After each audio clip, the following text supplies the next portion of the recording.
Hello students, I am Abhishek Bhaiya and I am here to discuss paper 1 of JEE Advanced 2026। तो पहले मैं इस paper के difficulty level की बात करूं तो मेरे according as per advance level ये पेपर 1 इजी साइड में था फिज़िक्स का। पेपर 2 थोड़ा मुश्किल था बट पेपर 1 वाज इजी। इसके पीछे कुछ रीजंस मैं दे रहा हूँ। तो सबसे पहला तो ये था कि ये पेपर में टोटल 16 क्वेश्चंस थे, जो कि थोड़े कम ही है। पेपर 2 में 18 क्वेश्चंस थे और उसमें से भी 4 क्वेश्चन मैथमेटिक्स के थे। और अगर आपने ये पेपर अटेम्प्ट किया होगा या फिर अगर घर पे आकर री अटेम्प्ट किया होगा तो ये फील कर सकते हो कि वो जो 4 मैथमेटिक्स वाले क्वेश्चंस थे वो ऑप्शंस को जज करके बड़ी जल्दी जल्दी सॉल्व किया जा सकते थे। तो वो 4 क्वेश्चन हो सकता है किसी बच्चे ने 5 मिनट के अंदर ही वो 4 क्वेश्चंस 5 मिनट या 7 मिनट के अंदर ही कर लिया होगा। यानी कि बचे हुए टाइम में आपको 12 क्वेश्चंस अटेम्प्ट करने थे। और उन क्वेश्चंस में से भी इस पूरे पेपर में ज़्यादातर क्वेश्चंस स्टैंडर्ड थे, यानी कि जिन बच्चों ने एडवांस की तैयारी 2 साल अच्छे से करी होगी उनको ये सारे के सारे क्वेश्चंस देखे देखे से लग रहे होंगे। मिलते जुलते ही थे, not exactly same, if not मतलब कुछ क्वेश्चंस तो एग्जैक्टली सेम भी थे, बट अगर सेम नहीं भी थे तो आइडियाज़ ऑलरेडी उन्होंने कहीं ना कहीं से देखा हुआ होगा। कुछ क्वेश्चंस एडवांस के ही पहले आए हुए क्वेश्चंस के आइडियाज़ पे बेस्ड थे, जो कि फिर हम क्लास में भी डिस्कस करते ही रहते हैं। तो बहुत फ्रेश आइडिया सोचने वाले क्वेश्चंस इसमें नहीं थे। आई थिंक 1-2 क्वेश्चंस ऐसे हैं पेपर 1 में जिसमें थोड़ा सा फ्रेश सोचना था, अदरवाइज मोस्टली देवर स्टैंडर्ड क्वेश्चंस। कुछ क्वेश्चंस में थोड़े कैलकुलेशंस इन्वॉल्व थे, इस कारण से बच्चों को थोड़ा ड्यूरिंग द एग्जाम जब टाइम बाउंड मैनर में करना होता है तो वो हो सकता है उनसे ऑप्शन जल्दी जल्दी नहीं आ रहे होंगे और वो एग्ज़ाम इन्वायरमेंट में हो सकता है वो थोड़ा सा पैनिक कर रहे होंगे, क्योंकि कुछ कुछ क्वेश्चंस में थोड़े जो ऑप्शंस फ्रेम किए गए थे वो स्टैंडर्ड नोटेशन में नहीं थे, कुछ अलग तरीके में थे। खासकर एक मॉडर्न फिजिक्स का सवाल था, वो हम देखेंगे। तो पेपर लेंदी तो था थोड़ा सा, बट जिन बच्चों ने एडवांस की सफिशिएंट प्रैक्टिस की होगी उनको इस तरह के लेंदी पेपर्स करने की आदत होगी और मोस्ट प्रोबेबली उन्होंने इस पेपर 1 को अच्छे से कर लिया होगा फिजिक्स में। जिन बच्चों को ये पेपर मुश्किल लगा तो वो जनरली वैसे बच्चे होंगे जिन्होंने मेंस लेवल की तैयारी अच्छे से करी होगी बट एडवांस लेवल बहुत ज़्यादा एक्सपोजर उनका नहीं होगा। तो कुछ बच्चे ऐसा भी तैयारी करते हैं कि वो जेई मेन के अटेम्प्ट तक मेंस लेवल का पढ़ते हैं और फिर जेई मेन के अटेम्प्ट के बाद जाके एडवांस लेवल पे थोड़ा शिफ्ट होते हैं। बट जिन्होंने पूरे 2 साल सिस्टमैटिक तरीके से मेंस और एडवांस दोनों की तैयारी साथ साथ करी होगी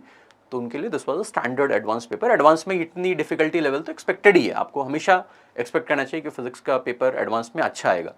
डिफिकल्ट आएगा। मेंस में तो पेपर बहुत ही ईजी होता है फिजिक्स का। तो फिजिक्स में there is a very huge difference between the level of mains paper and advance paper. तो अगर आप एडवांस के पेपर के लिए तैयारी कर रहे हैं तो you should expect tough questions and थोड़े कैलकुलेटिव क्वेश्चंस। तो let us start discussing the questions. तो मैं हर क्वेश्चन में डिस्कस करते समय थोड़ा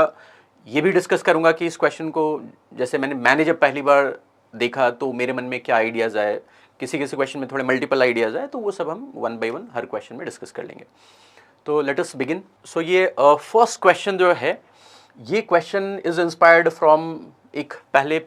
एडवांस ने ऑलरेडी 3-4 साल पहले एक क्वेश्चन ऐसा पूछा हुआ था जिसमें एक सर्कुलर डिस्क पे एक और डिस्क रोल कर रहा था, तो उसी से मिलता जुलता क्वेश्चन, थोड़ा सा उसी को मॉडिफाई किया है। तो देखते हैं एक बार। तो बोल रहा है कि एक बड़ा डिस्क है, ये रुका हुआ और 2 स्मॉल डिस्क हैं और दोनों डिस्क शुरू में कॉन्टैक्ट में है, एंगुलर सेपरेशन डेल्टा थीटा दे रखा है और बोल रहा है कि ये दोनों रोल कर रहे हैं अपोजिट डायरेक्शंस में और एंगुलर वेलोसिटीज उन डिस्क्स की अपनी angular velocities omega and 2 omega दे रखी है। This is omega and this was given us 2 omega, ये 2 ओमेगा था और ये बड़ा वाला डिस्क रुका हुआ है। तो हमें बताना है कि कितने टाइम के बाद ये दोनों डिस्क वापस कांटेक्ट में आएंगे। तो एडवांस पीवाईक्यूज करने क्यों इंपॉर्टेंट है, बिकॉज अब वो जनरली ये कर रहे हैं कि पहले वाले आइडियाज पे बेस्ड क्वेश्चन देख रहे हैं। तो उस वाले एडवांस की अगर मैं याद करूं, इफ आई रिमेंबर, तो उसमें प्रोबेबली ये पूछा था कि उन्होंने दे रखा था कि एक बड़े डिस्क के ऊपर एक और डिस्क रोल कर रहा है। आई थिंक उसमें दोनों डिस्क के साइजेस सेम थे और जो रोलिंग डिस्क है उसके लाइन ऑफ उसका जो सेंटर से उसको ज्वाइन करने वाला लाइन है, इस लाइन की एंगुलर वेलोसिटी कुछ दे रखा था और फिर कुछ रिलेशन पूछा गया था। तो मैं भी उसी आइडिया से इसको सॉल्व करने की कोशिश करता हूँ। तो लेट अस से ये पहला जो डिस्क है, मैं इसका जो सेंटर है उसके सेंटर का ये वाला लाइन अगर मैं ले लूँ तो ये जब इधर मूव कर रहा होगा तो ये लाइन इधर रोटेट कर रहा होगा और इसके रोटेशन की एंगुलर वेलोसिटी मैं ओमेगा 1 मान लेता हूँ। तो ये ओमेगा 1 की वैल्यूज ओमेगा से कैसे रिलेट करूंगा, तो अगर ये ओमेगा 1 से रोटेट कर रहा है तो इसके सेंटर की जो ये वाली वेलोसिटी होगी, इसको अगर मैं v1 बोलूँ तो इस v1 की वैल्यू आ जाएगी यहाँ से यहाँ तक का ये जो मैंने रेडियस ड्रॉ किया है that is capital R plus small r। तो ये आ जाएगा capital R plus small r और इंटू ओमेगा 1, वो इसके सेंटर की वेलोसिटी हो जाएगी। और फिर अगर मैं प्योर रोलिंग का कंडीशन यूज करूं, इस बॉटम मोस्ट यहाँ पे जो कॉन्टैक्ट पॉइंट है यहाँ की वेलोसिटी 0 होनी चाहिए, क्योंकि ये स्टेशनरी डिस्क के ऊपर ये प्योर रोल कर रहा है। तो इस कंडीशन को यूज करके आ जाएगा कि ये जो v1 की वैल्यू होगी that should be equal to omega into इसका अपने एक्सेस के अबाउट जो ओमेगा था, अपने सेंटर के अबाउट जो ओमेगा था, और इंटू आर। तो अगर मैं v1 को यहाँ पे r plus capital R into omega 1 लिखूँ तो ये आ जाएगा ओमेगा इंटू स्मॉल r। तो इस डिस्क के लिए मैं ये सोच सकता हूँ। सिमिलरली सेकंड डिस्क के लिए क्या सोचूंगा, तो सेकंड डिस्क का जो सेंटर वाला लाइन है वो ये है, और ये कुछ क्लॉकवाइज जा रहा होगा ओमेगा 2 से। ये वही लाइन, जैसे जैसे डिस्क आगे बढ़ रहा होगा ये वही लाइन रोटेट कर रही है, तो उसके रोटेशन की एंगुलर स्पीड मैंने ओमेगा 2 मान ली। तो इस ओमेगा 2 के टर्म्स में इसकी वेलोसिटी अगर लिखूंगा तो दिस इज v2, और ये v2 की वैल्यू हो जाएगी v2 will be equal to omega 2 और into capital R plus small r, ये आ जाएगा। और इसके इस कॉन्टैक्ट पॉइंट की वेलोसिटी अगर जीरो करने वाली कंडीशन लिखूं तो इससे आ जाएगा v2 will be equal to 2 omega, इसका अपने एक्सेस के वो 2 ओमेगा दे रखा है, और इंटू स्मॉल r। तो यहाँ से आ जाएगा omega 2 into capital R plus small r equals 2 omega into small r। तो यहाँ से हमें ओमेगा 1 और वहाँ से ओमेगा 2 मिल जाएगा। तो यहाँ से ओमेगा 1 की वैल्यू आ रही है omega into R upon R plus R, और यहाँ से ये आ रहा है ओमेगा 2 की वैल्यू आ रही है 2 omega into R upon R plus R, ये आ गया। तो ये दिख सकता है कि ये जो सेकंड वाला जो डिस्क है उसका जो सेंट्रल ये वाली लाइन है, ये लाइन डबल ओमेगा से घूम रही होगी एज कम्पेयर टू दिस। तो ये घूमते घूमते कहीं अगर डबल ओमेगा से घूम रही है तो ये ज़्यादा एंगल रोटेट करेगा। तो लेट्स से जब ये मिल रहे होंगे तो लेट्स से ये वाली जो सेंट्रल लाइन है उसको मैं डॉट लाइन से दिखा रहा हूँ, ये कुछ यहाँ आ गया, और ये जो दूसरा वाले सेंटर की लाइन थी वो कुछ यहाँ आ गई। अच्छा, जब कॉन्टैक्ट में आएंगे तो जैसे अभी जब कॉन्टैक्ट में आए तो यहाँ पे एंगल डेल्टा थीटा, जब दोबारा कॉन्टैक्ट में आएंगे तो this angle between them will again be delta theta, ये भी डेल्टा थीटा ही हो जाएगा बिकॉज टच कर रहे होंगे तो ये एंगल यहाँ पे भी आ जाएगा। तो फिर ये पहले वाले डिस्क ने जो एंगल रोटेट किया, ये वाला एंगल, इस एंगल को I can write as omega 1 into, हमें बोल रहा है कि जब ये मिल रहे हैं उसका टाइम टाउ है, तो ये ओमेगा 1 इंटू टाउ ये रोटेट किया होगा, और जो दूसरा वाला डिस्क है ये रोटेट किया होगा यहाँ से यहाँ तक, this will be equal to omega 2 into tau. और फिर हम कंडीशन ये लगा देंगे कि यहाँ पे omega 1 into tau plus omega 2 into tau ये किसके बराबर होगा। तो टोटल एंगल देखोगे तो पूरा सर्कल पे टोटल एंगल 2 पाई बनता है, बट यहाँ पे डेल्टा थीटा छूट गया और यहाँ पे डेल्टा थीटा छूट गया, तो ये 2 पाई माइनस 2 डेल्टा थीटा ये आ जाएगा, 2 pi minus 2 delta theta. Omega 1 omega 2 हम निकाल चुके हैं, तो टाउ निकालने के लिए हम ये डिवाइड कर देना। अब डेल्टा थीटा को हमें सब्स्टिट्यूट करना पड़ेगा इन टर्म्स ऑफ ये जो गिवन रेडियस है, तो उसके लिए लेट अस टेक ये यहाँ पे ये अगर जो मैं ज्योमेट्री यूज करूं तो अगर मैं यहाँ से इस पे एक जहाँ पे कांटेक्ट हुआ है वहाँ पे अगर मैं रेडियस ड्रॉ करूं और फिर इसको मैं यहाँ से ज्वाइन कर दूं तो this line will be tangent और ये नॉर्मल होगा, तो यहाँ पे एक 90 डिग्री का एंगल बनेगा, और इस ट्रायंगल में ये जो एंगल होगा वो हाफ ऑफ डेल्टा थीटा हो जाएगा।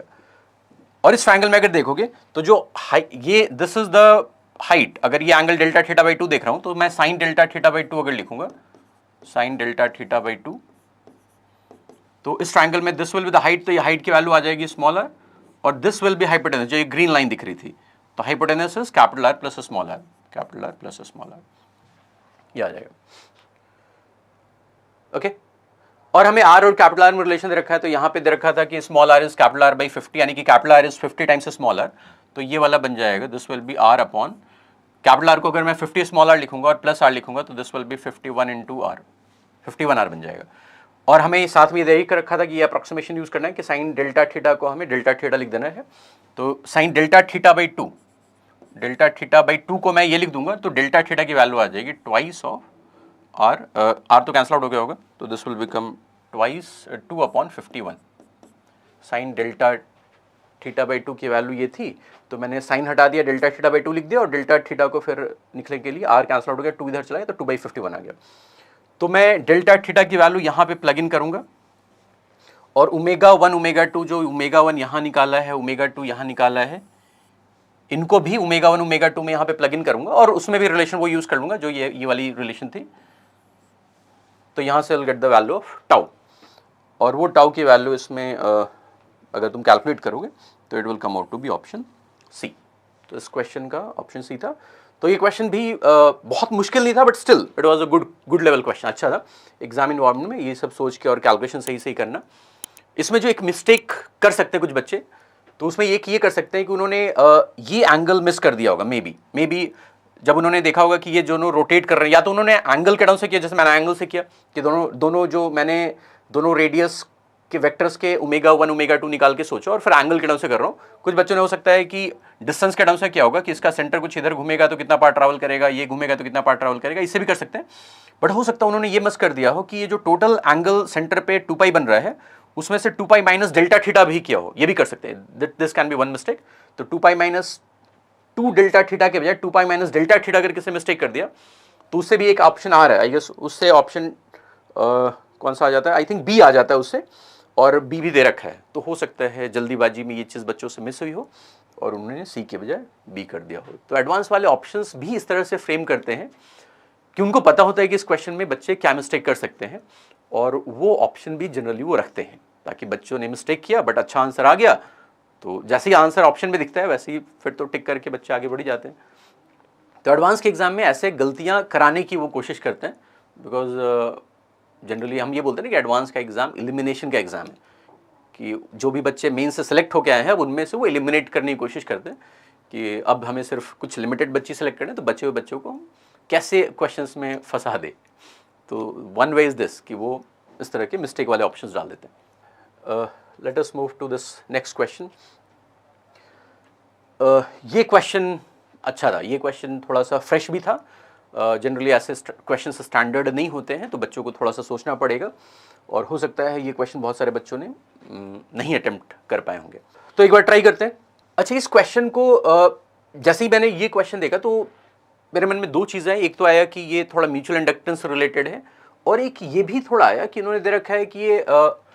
ओमिक रेजिस्टेंसेस को इग्नोर करने की बात की गई थी, इग्नोरिंग ऑल ओमिक रेजिस्टेंसेस। तो ओमिक रेजिस्टेंस अगर नहीं है तो ये जो सेकंड वाला कॉइल है जो अंदर में है, इसको फिर एक सुपर कंडक्टिंग कॉइल भी मन में आया कि सुपर कंडक्टिंग कॉइल के जैसा भी सोच सकते हैं। तो देखते हैं हम दोनों अप्रोचेस से इसको अटेम्प्ट करने की कोशिश करते हैं। तो पहले तो अगर मैं म्यूचुअल इंडक्टेंस वाले तरीके से सोचूं, तो इसमें हो क्या रहा है कि दो कॉइल्स, अगर मैं इसका let's say cross sectional view बना लूं, तो क्रॉस सेक्शनल, इस कॉइल के अंदर एक और कॉइल है, तो क्रॉस सेक्शनल बना लूं तो एक बड़ा वाला कॉइल है और इसके अंदर एक छोटा कॉइल है। ऐसे दो कॉइल्स हैं, दोनों सोलेनॉइड्स जैसे कॉइल है। तो दोनों की अगर मैं इंडक्टेंस लिखूं तो इन्होंने एल जो दे रखा है, कैपेसिटर का कैपेसिटेंस सी है और कॉइल है, और उस कॉइल का self inductance of larger coil का सेल्फ इंडक्टेंस इन्होंने एल दे रखा है। तो सेल्फ इंडक्टेंस ऑफ सोलेनॉइड का फॉर्मूला क्या होता है? तो किसी भी सोलेनॉइड का सेल्फ इंडक्टेंस का फॉर्मूला होता है mu naught into n square और इंटू वॉल्यूम को हम एरिया इंटू लेंथ लिख सकते हैं। तो अगर मैं जो लार्जर कॉइल था जिसके इंडक्टेंस को उन्होंने एल बोला था, तो मान लो मैं L of larger coil L, या उसको मैं L1 बोल देता हूँ।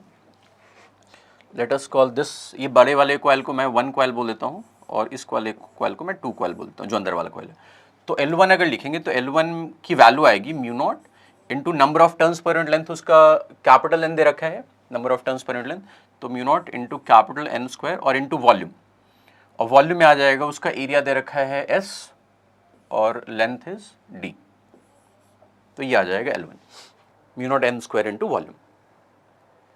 दूसरा जो है कॉइल, उसका अगर मैं सेल्फ, अच्छा इसी को इन्होंने L बोला है, इसी को इन्होंने L बोला है। दूसरा जो कॉइल है उसका अगर लिखूंगा तो उसका number of turns per unit length 2n दे रखा है, तो 2n का स्क्वायर और इंटू S की जगह S/2 बोला है और D की जगह D/2 बोला है उसका लेंथ। तो ये देखोगे तो ये फिर से L ही आ जाएगा, बिकॉज वो यहाँ से 2 का स्क्वायर आएगा और नीचे में भी 2 2 है तो कैंसिल आउट हो जाएंगे, तो ये भी L आ जाएगा। तो दोनों का अपना सेल्फ इंडक्टेंस L और L है। म्यूचुअल इंडक्टेंस अगर निकालें तो म्यूचुअल इंडक्टेंस निकालने के लिए हम क्या कर सकते हैं कि अगर मैंने कॉइल 1 से कुछ करंट फ्लो कराया, लेट्स से कॉइल 1 से करंट फ्लो कराया, इस करंट को मैंने I1 बोल दिया, कॉइल 1 से करंट फ्लो कराया, इस करंट को मैं I1 बोल देता हूँ, दिस I1। तो म्यूचुअल इंडक्टेंस निकालने के लिए मैं कॉइल 1 वाले करंट की वजह से कॉइल 2 से फ्लक्स निकाल दूँ, तो कॉइल 2 का इतना एरिया, तो इतने एरिया से फ्लक्स निकालना पड़ेगा। तो मैं flux through coil 2 due to 1 ये निकालने के लिए,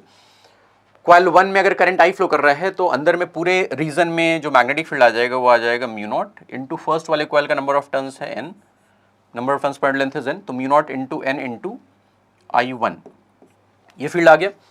और फिर हमें ये वाला एरिया लेना है, तो ये वाला एरिया वाज S/2। तो एक टर्न से फ्लक्स ही हो जाएगा, जो सेकंड कॉइल है, सेकंड कॉइल के एक टर्न से फ्लक्स ही हो जाएगा due to the field of the first coil. अब नंबर ऑफ टर्न से मल्टीप्लाई करना पड़ेगा, तो नंबर ऑफ टर्न्स इस सेकंड कॉइल में कितने होंगे, तो number of turns per unit length हमें इसका दे रखा था 2n, और इनटू इसका लेंथ है d/2, तो number of turns, total number of turns इतने हो जाएंगे। तो इसी φ21 को मैं म्यूचुअल इंडक्टेंस इनटू I1 लिख लूंगा, और यहां पे अगर देखोगे तो एक 2 कैंसल आउट हो गया, और फिर mu naught into n square into d/2 आ रहा है, यानी कि वो L/2 आ रहा है, L/2 इंटू I1। तो यहां से हमें ये मिल गया कि म्यूचुअल इंडक्टेंस की जो वैल्यू है वो L/2 के बराबर है। इन terms of L, mutual inductance is L/2। तो ये चीज़ हमने निकाल ली कि दोनों कॉइल्स का अपना अपना सेल्फ इंडक्टेंस निकाल लिया और फिर म्यूचुअल इंडक्टेंस निकाल लिया। अब इसको यूज़ कैसे करेंगे, तो let us go to the next page. इसमें जैसे अगर मैं पहले सेकंड कॉइल की बात कर लूँ, सेकंड कॉइल अंदर वाले कॉइल की बात करूँ, तो उसमें जैसे फर्स्ट वाले कॉइल में जो करंट होगा वो करंट टाइम के साथ अगर वेरी करेगा, बिकॉज यहाँ पे साइनसोइडल सोर्स है, तो साइनसोइडल सोर्स वाले करंट भी साइनसोइडल होते हैं, तो लेट्स से करंट वेरी करेगा। और मैं अभी मान लेता हूँ कि लेट्स से ये करंट इंक्रीज कर रहा है, तो अगर I1 इंक्रीज करेगा तो सेकंड वाले कॉइल में जो इंड्यूस्ड करंट आएगा वो फिर एंटी क्लॉकवाइज आ जाएगा, तो इसको मैं I2 बोल देता हूँ। I1 को मैंने इंक्रीजिंग माना है, I1 अगर इंक्रीज कर रहा होगा तो उसके कारण से अंदर वाली फील्ड लाइंस बढ़ रही होंगी, तो लेंजेस लॉ से आ जाएगी इसमें करंट है कि एंटी क्लॉकवाइज करंट आएगा, तो उसको मैंने I2 बोल दिया। तो अब मैं अगर सेकंड कॉइल से फ्लक्स निकालूं, फ्लक्स थ्रू सेकंड कॉइल, तो उसमें दो टर्म्स आ जाएंगे। मैं अगर फ्लक्स थ्रू सेकंड कॉइल निकाल रहा हूं, फ्लक्स थ्रू सेकंड कॉइल, तो एक आ जाएगा म्यूचुअल इंडक्टेंस के कारण, बिकॉज फर्स्ट कॉइल का जो करंट I1 है उसकी वजह से जो फ्लक्स होगा that will be equal to m into I1, और इसमें से माइनस करना पड़ेगा। माइनस मैं क्यों कर रहा हूँ, बिकॉज करंट क्लॉकवाइज है और एक एंटी क्लॉकवाइज है, तो दोनों की फील्ड अपोजिट डायरेक्शन होगी, इसलिए मैं माइनस कर रहा हूँ। तो माइनस L इंटू I2 ये आ जाएगा, फ्लक्स थ्रू सेकंड कॉइल ही होगा। और इसमें अगर मैं EMF निकालूंगा तो वो आ जाएगा d∅2/dt EMF, तो ये आ जाएगा m इंटू, अच्छा m की मैं वैल्यू डाल ही देता हूँ। m हमने निकाला था, m was how much, m was L/2, तो L/2 डाल दिया, di2/dt और माइनस, सॉरी यहाँ पे ये di1 है, di1/dt और माइनस L इंटू di2/dt। ये d∅2/, अच्छा d∅2/dt होगा क्या, तो d∅2/dt एक तरह से EMF इंड्यूस्ड इन कॉइल 2 है। अब कॉइल 2 अगर देखो तो कॉइल 2 अंदर में था और उसमें कोई रेजिस्टेंस और नहीं है, तो उसमें बेसिकली सिर्फ यही एक EMF आएगा, बट किसी भी कॉइल में KVL सेटिस्फाई होना चाहिए, तो कोई और अगर एलिमेंट है ही नहीं, कोई और चीज़ अगर है ही नहीं कॉइल के अंदर, तो फिर नेट EMF जीरो होना चाहिए। KVL में होता है कि लूप में अगर घूम गए तो सारे एलिमेंट्स के अक्रॉस टोटल EMF या टोटल पोटेंशियल डिफरेंस निकाल के उसको हम जीरो करते हैं, तो अगर एक ही एलिमेंट है तो ये वाली चीज़ जीरो ही नहीं चाहिए, तो दिस शुड बी जीरो। और ये जीरो करने से फिर हमें एक कंडीशन ही आ जाएगा, एक हमें रिलेशन ही मिल जाएगा, किसको अगर मैंने जीरो किया तो ये आ जाएगा कि di2/dt is equal to half di1/dt, ये आ जाएगा। अब इस रिलेशन को मैं यूज करूं to write flux through the bigger coil. Bigger coil से अगर फ्लक्स लिखूंगा तो बिगर कॉइल से फ्लक्स निकलने के लिए उसका खुद का फ्लक्स में से म्यूचुअल इंडक्टेंस वाला फ्लक्स माइनस करना पड़ेगा, बिकॉज करंट अपोजिट डायरेक्शन में। तो अगर मैं φ1 लिखूं, φ1 flux through the bigger coil, तो ये आ जाएगा अपने खुद के करंट के कारण L इंटू I1 और माइनस दूसरे के करंट के कारण M इंटू I2, और इसका अगर मैं d∅1/dt देखूं तो ये आ जाएगा L इंटू di1/dt और माइनस M, अच्छा M था L/2 और di2/dt आएगा। अब मैं di2/dt को यहां से सब्स्टिट्यूट कर देता हूं, तो ये आ रहा है 1/2 di1/dt, ये आ रहा है। तो यहां से L माइनस L/4 आ गया, तो दिस बिकम 3L/4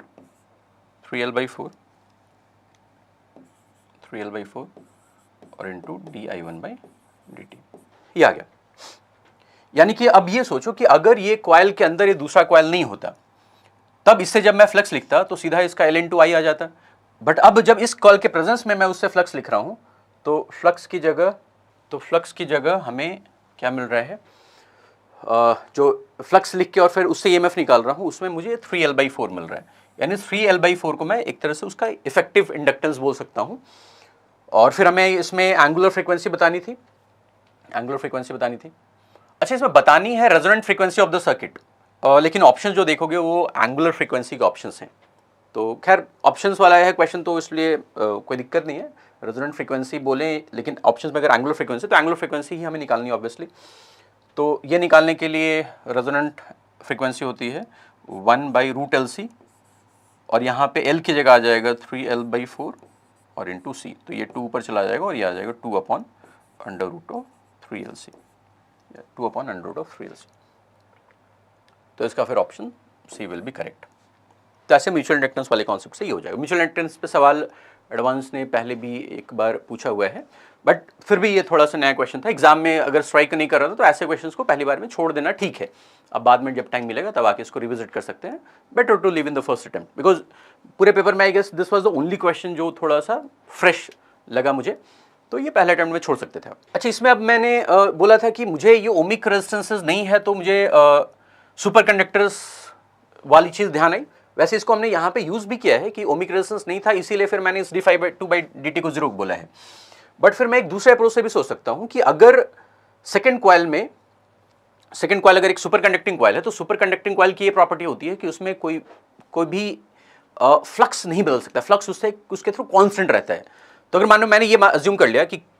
इनिशियली जब हमने इस सर्किट को बनाया तो उस समय मैंने मान लिया कि लेट्स से उससे फ्लक्स 0 था, कहीं पे कोई फील्ड नहीं था, तो उससे फ्लक्स 0 था। तो हर समय जो अंदर वाला कॉइल था, अंदर वाला जो यहाँ पे एक बड़ा कॉइल था और एक अंदर वाला कॉइल था, तो ये जो अंदर वाला कॉइल जितना है, तो फ्लक्स थ्रू इनर कॉइल φ2, ये मैं बोल रहा हूँ कि ये φ2 हमेशा 0 रहेगा। अंदर वाले कॉइल से फ्लक्स हमेशा 0 रहेगा। नेट फ्लक्स यानी कि जो इसका खुद का करंट इंड्यूस होगा और जो बड़े वाले कॉइल का करंट होगा, दोनों मिला के इसके थ्रू फ्लक्स होगा ही नहीं। तो अगर हमें बड़े वाले कॉइल से फ्लक्स लिखना है, तो बड़े वाले कॉइल के ये अंदर है, तो बड़े वाले कॉइल का जो टोटल वॉल्यूम है उसमें से जितना वॉल्यूम ये छोटा वाला कॉइल ऑक्यूपाई कर रहा है, उसमें कोई फील्ड ही नहीं है। फ्लक्स 0 होने का मतलब फील्ड नहीं है। तो बड़े वाले कॉइल से अगर मैं टोटल फ्लक्स लिखूंगा, तो उसमें मुझे ये वाले पोर्शन का जो 0 फ्लक्स है इससे लिंक्ड, ये हमें माइनस करना पड़ेगा। तो मैं बड़े कॉइल को 2 पार्ट्स में डिवाइड कर लेता हूं। एक मैं सोच लेता हूं कि जो टोटल डी लेंथ था उसमें से d/2 ये छोटा वाला कॉइल है, और बड़ा वाला जो अपना उसका लेंथ था d। तो d/2 में से d में से d/2 वाला जो है लेंथ, उतने लेंथ में तो ये कॉइल नहीं है, तो उतने लेंथ में तो पूरा जो क्रॉस सेक्शन मिलेगा पूरे एरिया से फील्ड होगी और पूरे एरिया से फ्लक्स आएगा। यानी कि मैं फ्लक्स थ्रू फर्स्ट कॉइल अगर लिखूं φ1, तो φ1 की मैग्नेटिक फील्ड होगी μ0 इंटू n, उसका आई थिंक कैपिटल N दे रखा था, तो μ0 into capital N into I1, ये फील्ड था। और उसका मैं क्रॉस सेक्शन दे, यानी कि ये पूरा जो बड़ा वाला एरिया दिख रहा है, बड़ा वाला सर्कल का एरिया दिख रहा है, उस एरिया से फ्लक्स लिख रहा हूं, तो वो बड़ा वाला एरिया S हो जाएगा। और फिर मैं बोल रहा हूं कि इसके जो टोटल लेंथ था, टोटल लेंथ वाज d, उसमें से d/2 लेंथ तक तो ये कॉइल नहीं था, क्योंकि ऊपर मतलब अगर बीच बीच में रखा है तो ऊपर का d/4 और नीचे का d/4 मिला के स्टिल d/2 आ गया। तो टोटल नंबर ऑफ टर्न्स इसका पर यूनिट लेंथ n था, तो n इंटू d/2, इतने टर्न से तो फ्लक्स ही हो जाएगा। और ये फ्लक्स लिखने में जो फर्स्ट वाला कॉइल है उसी का फील्ड आएगा, बिकॉज सेकंड वाले कॉइल में अगर कुछ करंट होगा भी तो वो सोलेनॉइड है, तो सोलेनॉइड में अंदर में ही फील्ड होता है, बाहर में तो फील्ड होता नहीं है। तो सोलेनॉइड के अंदर वाले सोलेनॉइड के बाहर वाले रीजन में लिख रहे हैं, तो बड़े कॉइल के आधे लेंथ में फ्लक्स ही हो जाएगा। और जो बचा हुआ आधा लेंथ है उसमें फिर हमें क्या करना पड़ेगा, बचे हुए आधे लेंथ में, तो उसमें हमें सिर्फ ये एनुलर एरिया लेना पड़ेगा, बिकॉज ये बीच वाला जो एरिया है, इस एरिया में तो कोई फ्लक्स है नहीं, कोई नेट फ्लक्स अभी हमने लिखा था कि छोटे वाले कॉइल में तो नेट फ्लक्स 0 है। तो ये एरिया लेने के लिए हमें क्या करना पड़ेगा कि बाहर वाला एरिया में मैग्नेटिक फील्ड μ0 NI1 है, अगेन सिर्फ बाहर वाली ही मैग्नेटिक फील्ड होगी, और हमें एरिया लेना पड़ेगा S - S/2, तो S/2 हो जाएगा। और फिर अब बचा हुआ d/2 लेंथ है, तो बचे हुए d/2 लेंथ में number of turns per unit length बड़े वाले कॉइल का n था, तो n इंटू d/2 कर दिया, ये कर दिया। तो इससे अगर देखोगे अगर, तो ये पहला टर्म जो था हमने जिसको L बोला था, L था यहाँ पे d/2 के बजाय d था, तो वो L था, तो पहला वाला टर्म दिख गया, दिस इज L/2 और इंटू I1। और जो दूसरा टर्म दिख गया, ये दिख गया हमें 4 दिख गया, तो ये आ गया L/4 और इंटू I1, तो ये हमें मिलके 3L/4 I1 आ गया। तो यहां से भी हम ये जज कर सकते हैं कि 3L/4 इस कॉइल का अपना जो इफेक्टिव इंडक्टेंस है वो ये हो जाएगा, जिसमें दोनों कॉइल्स हमने अकाउंट में ले लिया। तो दिस वाज अनदर अप्रोच। तो ये अप्रोच सोचना हो सकता है थोड़ा मुश्किल हो, बट म्यूचुअल इंडक्टेंस वाले अप्रोच से हो सकता है जिन बच्चों की तैयारी अच्छी हो, म्यूचुअल इंडक्टेंस का आइडिया हो, वही इस अप्रोच से उन्होंने इस क्वेश्चन को सॉल्व कर लिया होगा। Let us move to the next question. अब ये जो क्वेश्चन है ये भी एडवांस में बहुत पहले वाले एक आया हुआ है, अगर बच्चों को याद होगा कि एक सिलेंडर एक एज पे रोल करता हुआ नीचे गिरता था और फिर कुछ चीज़ें पूछी गई थी। तो ये कुछ वैसा ही है, इन्हें बोल दिया कि एक सॉलिड सिलेंडर है, ये रोलिंग करता हुआ आ रहा है एक हॉरिजॉन्टल सरफेस पर, एक वर्टिकल एज आ गया edge shown in the figure. तो वर्टिकल एज का मतलब वो शायद ये बोलने की कोशिश कर रहे हैं, वैसे ये एज भी वर्टिकल नहीं है, ये हॉरिजॉन्टल है, बिकॉज एज तो ऐसा होगा ना, ऐसा दिखेगा, तो this edge is also horizontal. Vertical नहीं बोलना चाहिए था, बट स्टिल चलो इन्होंने वर्टिकल बोल दिया। तो रहा है at the moment the cylinder loses contact with the surface due to rotation on the corner, speed of it centre of mass क्या होगा। तो जैसे ही ये इस एज पे पहुंचेगा, तो इस एज पे पहुंचा, ये कुछ ऐसा पहुंचा, इस एज पे ये ऐसा पहुंचा। अब यहां तक इसकी वेलोसिटी कुछ v0 है, v0 ये प्योर रोलिंग करता हुआ है। अब इसके बाद अच्छा, प्योर रोलिंग में हम बॉटम मोस्ट पॉइंट के अबाउट रोटेशन भी मान सकते हैं। तो अब इसके बाद ये अब इस बॉटम मोस्ट पॉइंट के अबाउट जो रोटेट करेगा, तो आगे जाके थोड़ी देर के बाद अगर हम सिचुएशन देखें, तो किसी भी जनरल एंगल थीटा, मान लो ये इसका जो वर्टिकल डायमीटर था, वर्टिकल डायमीटर मैंने ये बना लिया, तो ये वर्टिकल डायमीटर रोटेट करके कुछ ऐसा हो चुका होगा। तो ये वर्टिकल से कुछ थीटा एंगल रोटेट कर गया, इसको मैं थीटा मान रहा हूं। तो अब इसके बाद यहां पे इसकी वेलोसिटी फिर बदल गई होगी, क्योंकि अब ग्रेविटेशनल पोटेंशियल का लॉस हो रहा है, उससे काइनेटिक एनर्जी में गेन हो रहा होगा। तो हमें ये बताना है कि जब ये कांटेक्ट लूज कर रहा होगा, उस समय इसकी स्पीड सेंटर ऑफ मास की क्या होगी, यानी कि ये v बताना है उस मोमेंट पे जब ये कांटेक्ट लूज कर रहा है। तो कांटेक्ट लूज करने वाला अगर कंडीशन लगाऊं, तो इस मोमेंट पे इस पे फोर्स अगर देखो, तो एक फोर्स लग रहा होगा, एक फोर्स लग रहा होगा mg, एक फोर्स लग रहा होगा नॉर्मल, और एक फोर्स यहाँ पे फ्रिक्शन भी लग रहा होगा। बट अभी मैं फोर्स इक्वेशन बनाऊंगा रेडियल डायरेक्शन में, तो फ्रिक्शन तो जो भी लगेगा वो टैंजेंट टू द सरफेस लगेगा, तो फ्रिक्शन तो इसके लॉन्ग लगेगा, इसके लॉन्ग लगेगा, तो वो हमारे रेडियल डायरेक्शन के फोर्स इक्वेशन में वो अपीयर नहीं होगा। तो रेडियल इक्वेशन में मैंने इक्वेशन बनाया, तो ये बन जाएगा, ये एंगल थीटा है तो this angle will also be theta. तो इस पॉइंट के अबाउट ये रोटेट कर रहा है, तो ये बन जाएगा force towards the centre will be mg cos theta minus n equals mv square by r, ये आ जाएगा। और फिर कांटेक्ट छोड़ने का कंडीशन इज नॉर्मल जीरो, तो यहां से हमें मिल जाएगा कि v स्क्वायर की value is gr cos theta, कि जिस समय कांटेक्ट छोड़ रहा होगा उस समय v स्क्वायर की वैल्यू gr cos थीटा के बराबर होगी। अब उसके बाद तो क्या करना है, उसके बाद तो फिर यहाँ से यहाँ तक एनर्जी कंजर्वेशन कर लो, you will get again one equation in theta, तो मैं इधर कर देता हूँ। तो इस मोमेंट से इस मोमेंट तक लॉस इन पोटेंशियल जगह देखूंगा, तो सेंटर ऑफ मास पहले इस वर्टेक्स से कितना ऊपर था, तो ये जो डिस्टेंस ऊपर था that was equal to r, और अब रोटेट कर गया तो इससे फिर डिस्टेंस हो गया r cos थीटा। तो सेंटर ऑफ मास जो नीचे आया है वो आया है r into 1 minus cos theta, इतना सेंटर ऑफ मास नीचे आया है r into 1 minus cos theta. तो लॉस इन पोटेंशियल ये हो जाएगी mg r 1 minus cos theta, and this is equal to gain in kinetic energy. अब gain in kinetic energy finally, अच्छा सेंटर ऑफ मास की वेलोसिटी के terms अगर लिखूंगा, तो काइनेटिक एनर्जी लिखने के लिए रोलिंग हो रहा है, तो एक ऑप्शन है कि हम half I C omega square plus half M V C square लिखूँ, वो करूँ, या फिर एक है कि मैं टाइम सेव करना चाहता हूँ, तो मैं इस कॉन्टैक्ट पॉइंट जो है उसके अबाउट ही प्योर रोटेशन मान के लिख लूँ, तो half I about that contact point into omega square. तो यहाँ पे भी उस कॉन्टैक्ट पॉइंट के अबाउट रोटेट कर रहे हैं, यहाँ पे भी उसी कॉन्टैक्ट पॉइंट के अबाउट रोटेट कर रहा है, तो मैं फाइनल काइनेटिक एनर्जी को लिखूंगा, तो half I about contact point, तो आई अबाउट कॉन्टैक्ट पॉइंट ये है क्या, सॉलिड सिलेंडर है, तो 3/2 mr स्क्वायर हो जाएगा, और into omega square will become v square by r square. तो this the final kinetic energy, और माइनस इनिशियल काइनेटिक एनर्जी लिखूंगा, तो half into again 3/2 mr square और into v naught square by r square. ये question बना लिया। तो अब हमारे पास दो इक्वेशन है, इस इक्वेशन से तुम्हें v नॉट दे रखा है, तो ये वाला टर्म इज नोन, और तुम्हें बताना है स्पीड बताना है, v बताना है, तो तुम्हें ये कॉस थीटा हटाना है। तो यहाँ से जो जी आर कॉस थीटा, जैसे एक टर्म तुम करोगे ना, यहाँ m वाला टर्म तो कैंसल आउट ही हो जाएगा, m वाला टर्म कैंसल आउट हो जाएगा, यहाँ पे r स्क्वायर वाला टर्म कैंसल आउट हो जाएगा, तो एक टर्म यहाँ पे आ जाएगा जी आर और minus G R cos theta. अब जी आर कॉस थीटा वहां से दिख रहा है v स्क्वायर, तो जी आर माइनस, मैंने इसको v स्क्वायर डाल दिया, इक्वल्स यहाँ पे बन जाएगा दिस इज 3/4 v स्क्वायर, और माइनस ये आ रहा है 3/4 v नॉट स्क्वायर, और v नॉट स्क्वायर वहां से दे रखा था, तो वो मैं डाल दूं gr/3, v नॉट स्क्वायर की वैल्यू ये डाल दी। तो यहाँ से फिर ये 3 वाला टर्म कैंसल आउट हो जाएगा, और फिर v स्क्वायर वाला टर्म एक तरफ करूंगा, gr वाला टर्म एक तरफ करूंगा, तो ये क्या बन रहा है, निकाल ही देता हूँ एक बार में। तो gr है और उधर है gr/4 है, तो इधर आएगा, तो it will become gr into 1 + 1/4, तो ये 5/4 बन जाएगा, और इधर v स्क्वायर वाला टर्म उधर जाएगा, तो 3/4 + 1 7/4, तो 7/4 v स्क्वायर, ये आ जाएगा। तो फिर 4 4 कैंसिल आउट हो जाएगा और 5/7, तो इसका आंसर ये बी था। तो ये क्वेश्चन तो इजी था, इस तरह के क्वेश्चन तो हम क्लास में करते ही। Let us move to the next question. अब ये क्वेश्चन आया है, तो इस क्वेश्चन में जनरली थोड़ा सा कन्फ्यूज़न हो रहा है लोगों को, क्योंकि फोकल लेंथ, कुछ लोग बोल रहे हैं कि फोकल लेंथ का एक तो फॉर्मूला हमें, पावर का फॉर्मूला एक तो हमें 1/f पढ़ते ही हमेशा,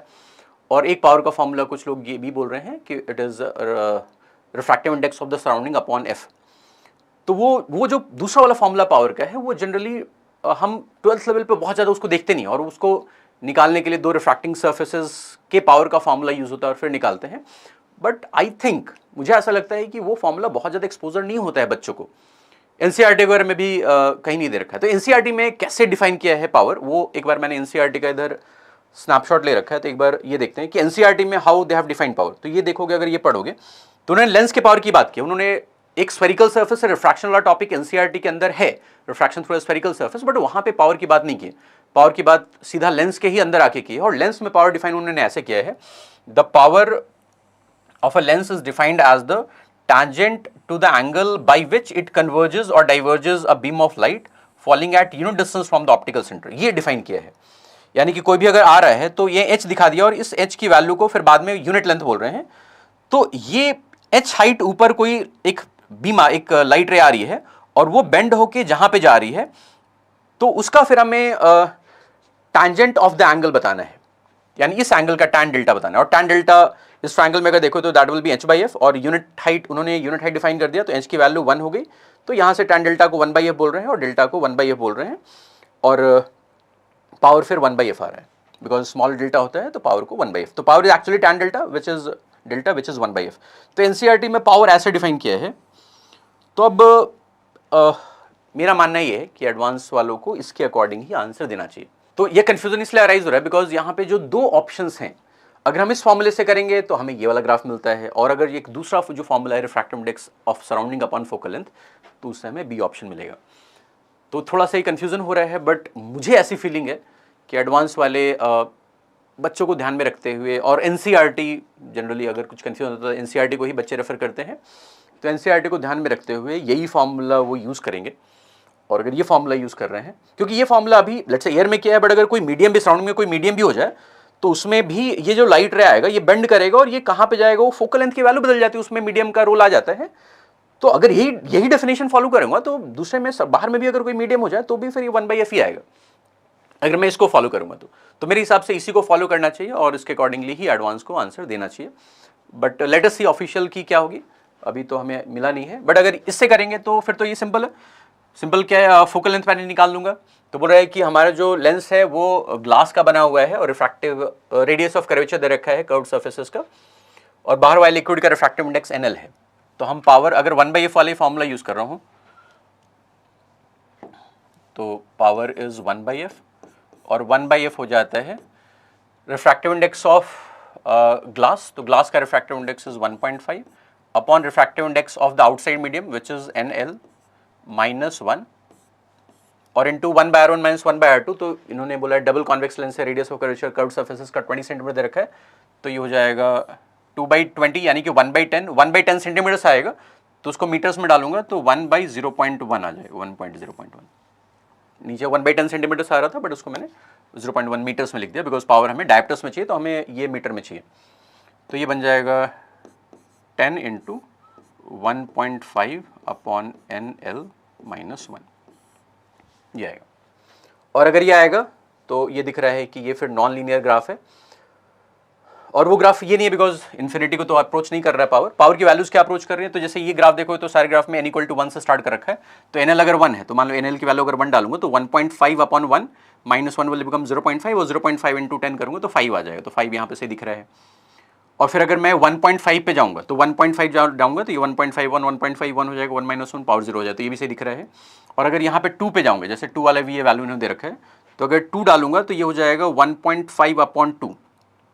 तो 1.5 अपॉन 2 -1 अगर करूंगा तो ये बन जाएगा 0.5 अपॉन 1.5 अपॉन 2 -2 हो जाए, तो माइनस ऑफ 0.5 अपॉन 2 ये आ जाएगा, और इंटू 10। ये आ जाएगा। तो ये माइनस ऑफ 2.5 आएगा, तो यहाँ पे -5 था तो 20 तक जा रहा है, तो माइनस ऑफ 2.5, तो ये वैल्यू सही दिख रही है। और ग्राफ नॉन लीनियर है, मैथ्स में तुमने पढ़ा भी होगा किस तरह का ग्राफ रेक्टेंगुलर हाइपरबोल होता है, तो वही वैसे इन्होंने कुछ दिखा रखा है, एक रेक्टेंगुलर हाइपरबोल जैसा कर्व दिखा रखा है। तो A should be correct, A should be correct. ये बी ऑप्शन तब आता है जब हम यहाँ पे 1/f के बजाय हम NL/f यूज़ करेंगे, तो उसमें फिर ये वाला ग्राफ दिखता है। बट मेरे अकॉर्डिंग ये आंसर देना चाहिए, ये देंगे तो थोड़ा बच्चों के साथ अनफेयर हो जाएगा, बिकॉज उसका एक्सपोजर नहीं है, NCERT में ये दे रखा है। Let us wait for the official key क्या करते हो।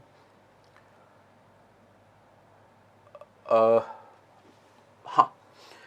ये क्वेश्चन जो है मॉडर्न फिजिक्स का एक बड़ा स्टैंडर्ड सा क्वेश्चन है, लाइमन सीरीज के एक लाइन की बात कर रहे हैं, बट इस क्वेश्चन में ऑप्शंस इस तरह से फ्रेम किए गए हैं कि थोड़ा सा टाइम लगता है उस तरह से ऑप्शन लाने में।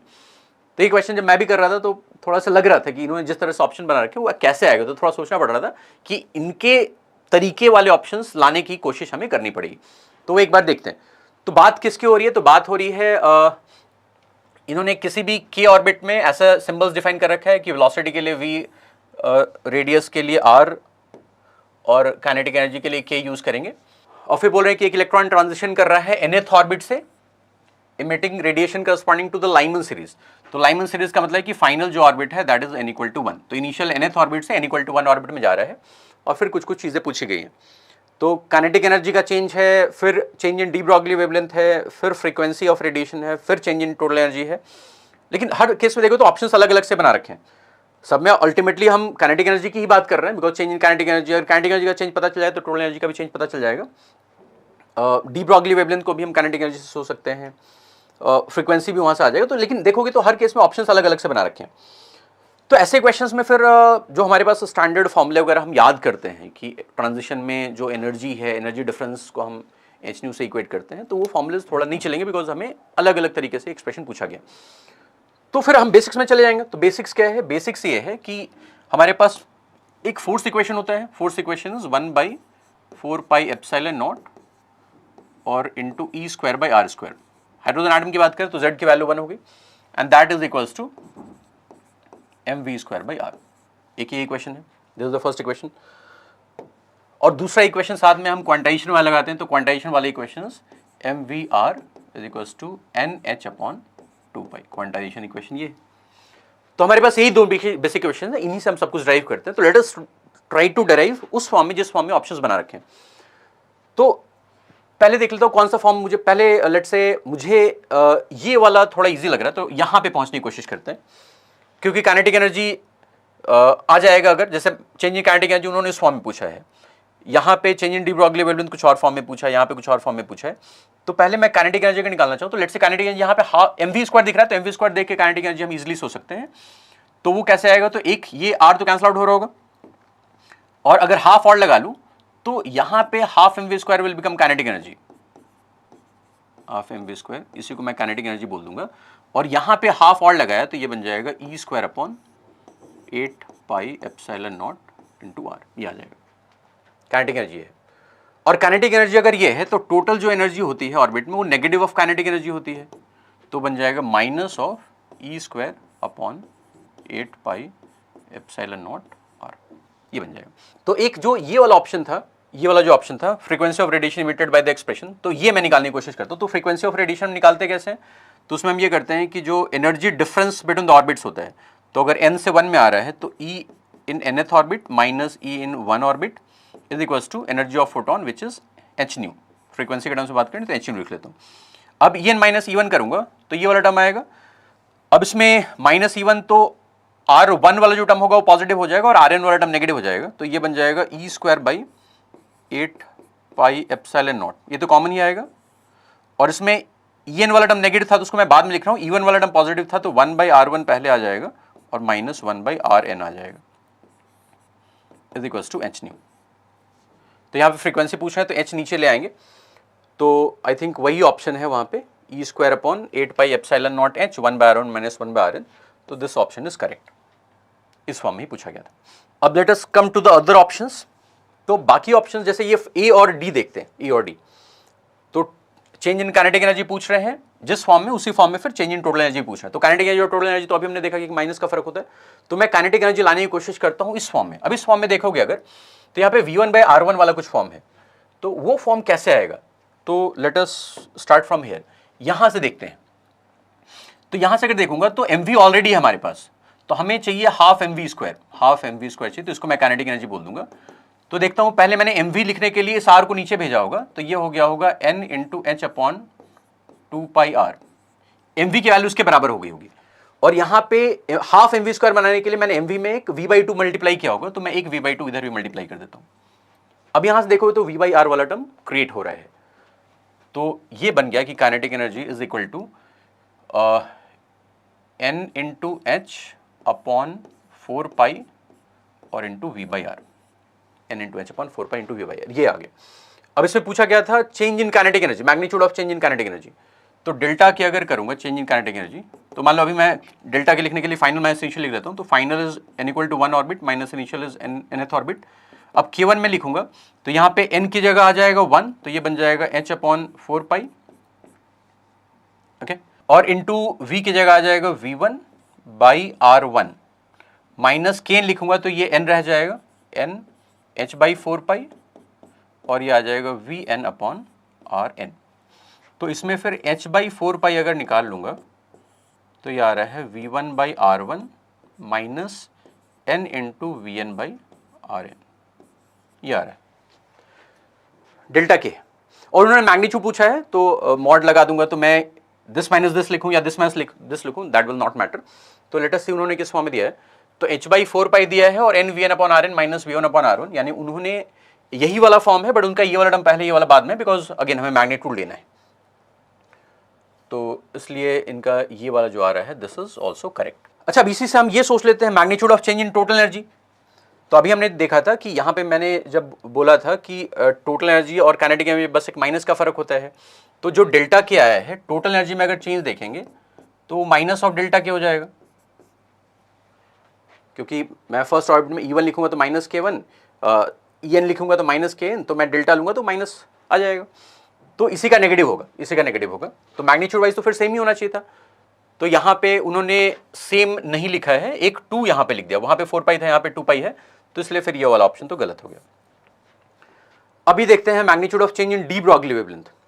तो डी ब्रॉगली वेवलेंथ होता क्या है? तो डी ब्रॉगली वेवलेंथ, मैं यहीं पे स्पेस, तो अभी मुझे, चलो मैं लेट्स से यहीं पे मैं कोशिश करता हूँ, जगह थोड़ा है। तो डी ब्रॉगली वेवलेंथ होता है lambda is equals to h upon mv, lambda is h upon mv, lambda is h upon mv। अब मुझे काइनेटिक एनर्जी तक पहुंचना है, तो काइनेटिक एनर्जी तक पहुंचने के लिए या फिर पहले काइनेटिक एनर्जी हमने जैसे इस E²/4 एप्सिलॉन नॉट वाला फॉर्म है, और अभी मैंने काइनेटिक एनर्जी निकाला था तो ये E²/4 एप्सिलॉन नॉट वाले फॉर्म में आ रहा था। तो इसको मैं ये कर रहा हूँ कि एंगुलर मोमेंटम वाला इक्वेशन यूज़ कर लेता हूँ। तो h अपॉन mv को मैं यहाँ से डाल रहा हूँ, यहाँ से mv की वैल्यू निकाल के मैं ये डाल रहा हूँ, nh अपॉन 2πr, ये डाल रहा हूँ nh upon 2πr, nh upon 2πr, तो ये आ गया mv की जगह n into h upon 2πr, तो h कैंसल आउट हो गया, ये आ गया 2πr/n, ये आ गया। और काइनेटिक एनर्जी और r में यहाँ पे एक रिलेशन निकाला हुआ था, this was kinetic energy in terms of r। तो यहाँ से मैं इस r को, ये वाला जो r है, इसको मैं इधर भेज दे रहा हूँ और k को मैं यहाँ रख दे रहा हूँ, तो यहाँ से आ जाएगा r in terms of k, r in terms of k। तो वो देखो, जा रहा हूँ पीछे, r in terms of k लिखा, तो ये क्या था 2π/n, और r in terms of k था क्या उधर से, this was E² upon 8π epsilon naught, और नीचे k था E² अपॉन 8π एप्सिलॉन नॉट और इंटू k, ये आ गया। अब देखो ये आई गेस उसी फॉर्म में आ रहा है जिस फॉर्म में हमें चाहिए था, तो ये आ रहा है 2π से 8π कैंसिल होकर 4 आ रहा है, तो ये आ रहा है E² upon n into 4 epsilon naught और इंटू k, ये आ गया, दिस इज लैम्डा। तो हमें change in de Broglie wavelength चाहिए था, यानी कि डेल्टा लैम्डा चाहिए। तो डेल्टा लैम्डा का मतलब ये है, डेल्टा लैम्डा इज, मैं अगेन फाइनल माइनस इनिशियल लिख रहा हूँ, तो लैम्डा 1 माइनस लैम्डा n, तो इन दोनों में E² अपॉन 4 एप्सिलॉन नॉट, ये तो कॉमन आ जाएगा, और लैम्डा 1 लिखूंगा तो n की जगह 1, तो ये आ जाएगा 1/k1, और माइनस जब लैम्डा एन लिखूंगा तो एन और के दोनों आ जाएगा, तो ये आ जाएगा 1/n इंटू के एन, ये आ जाएगा। तो इस ऑप्शन में देखो तो अगर अगेन मॉड ले रहे हैं तो दोनों में से कौन भी पहले रखो उससे फर्क नहीं पड़ेगा, बट ये क्वेश्चन में देखो फर्क क्या क्या मैच कर रहा है, ऊपर मैच करेगा, अंदर में यहाँ पे एक एन मिसिंग है, यहाँ पे अगर एक एन होता तो सही हो जाता, बट एन नहीं है, तो फिर दिस ऑप्शन इज इनकरेक्ट। तो ये क्वेश्चन कहने को तो बड़ा इजी क्वेश्चन है, एंग्लो मोमेंटम और फोर्स इक्वेशन ये लिखना सबको आता है, बट ऑप्शन इस तरह से फ्रेम किए गए थे तो इनके टर्म्स में आंसर लाने में थोड़ा सा सोचना पड़ेगा। तो हो सकता है इसमें भी कुछ बच्चों ने थोड़ा स्ट्रगल किया होगा, नहीं आ रहा होगा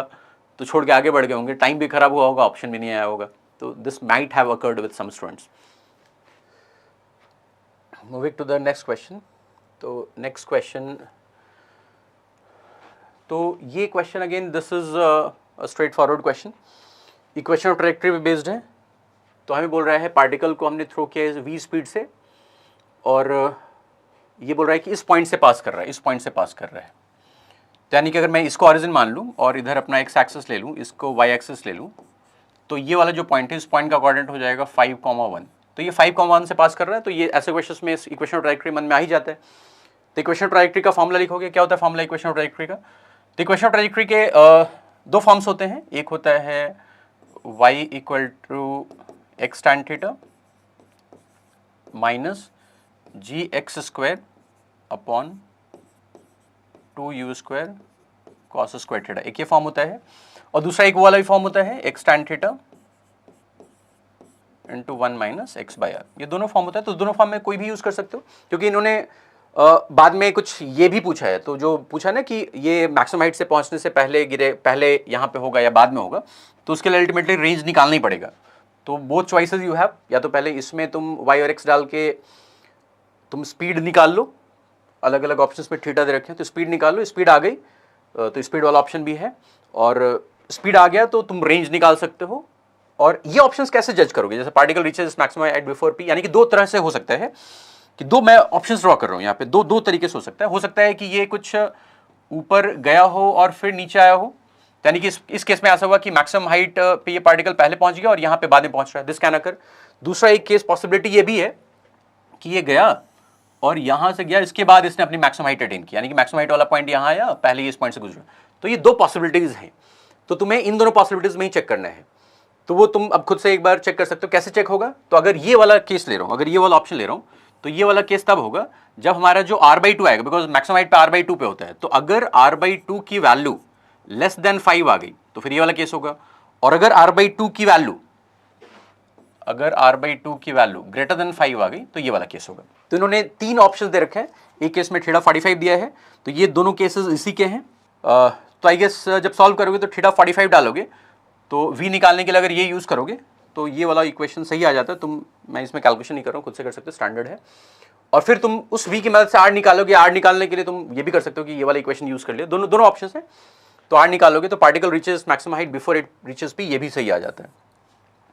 और इसमें ये थीटा इक्वल टू 45 डिग्री के लिए कैलकुलेशन ज़्यादा मुश्किल नहीं है, लेकिन थीटा इक्वल टू 30 डिग्री के लिए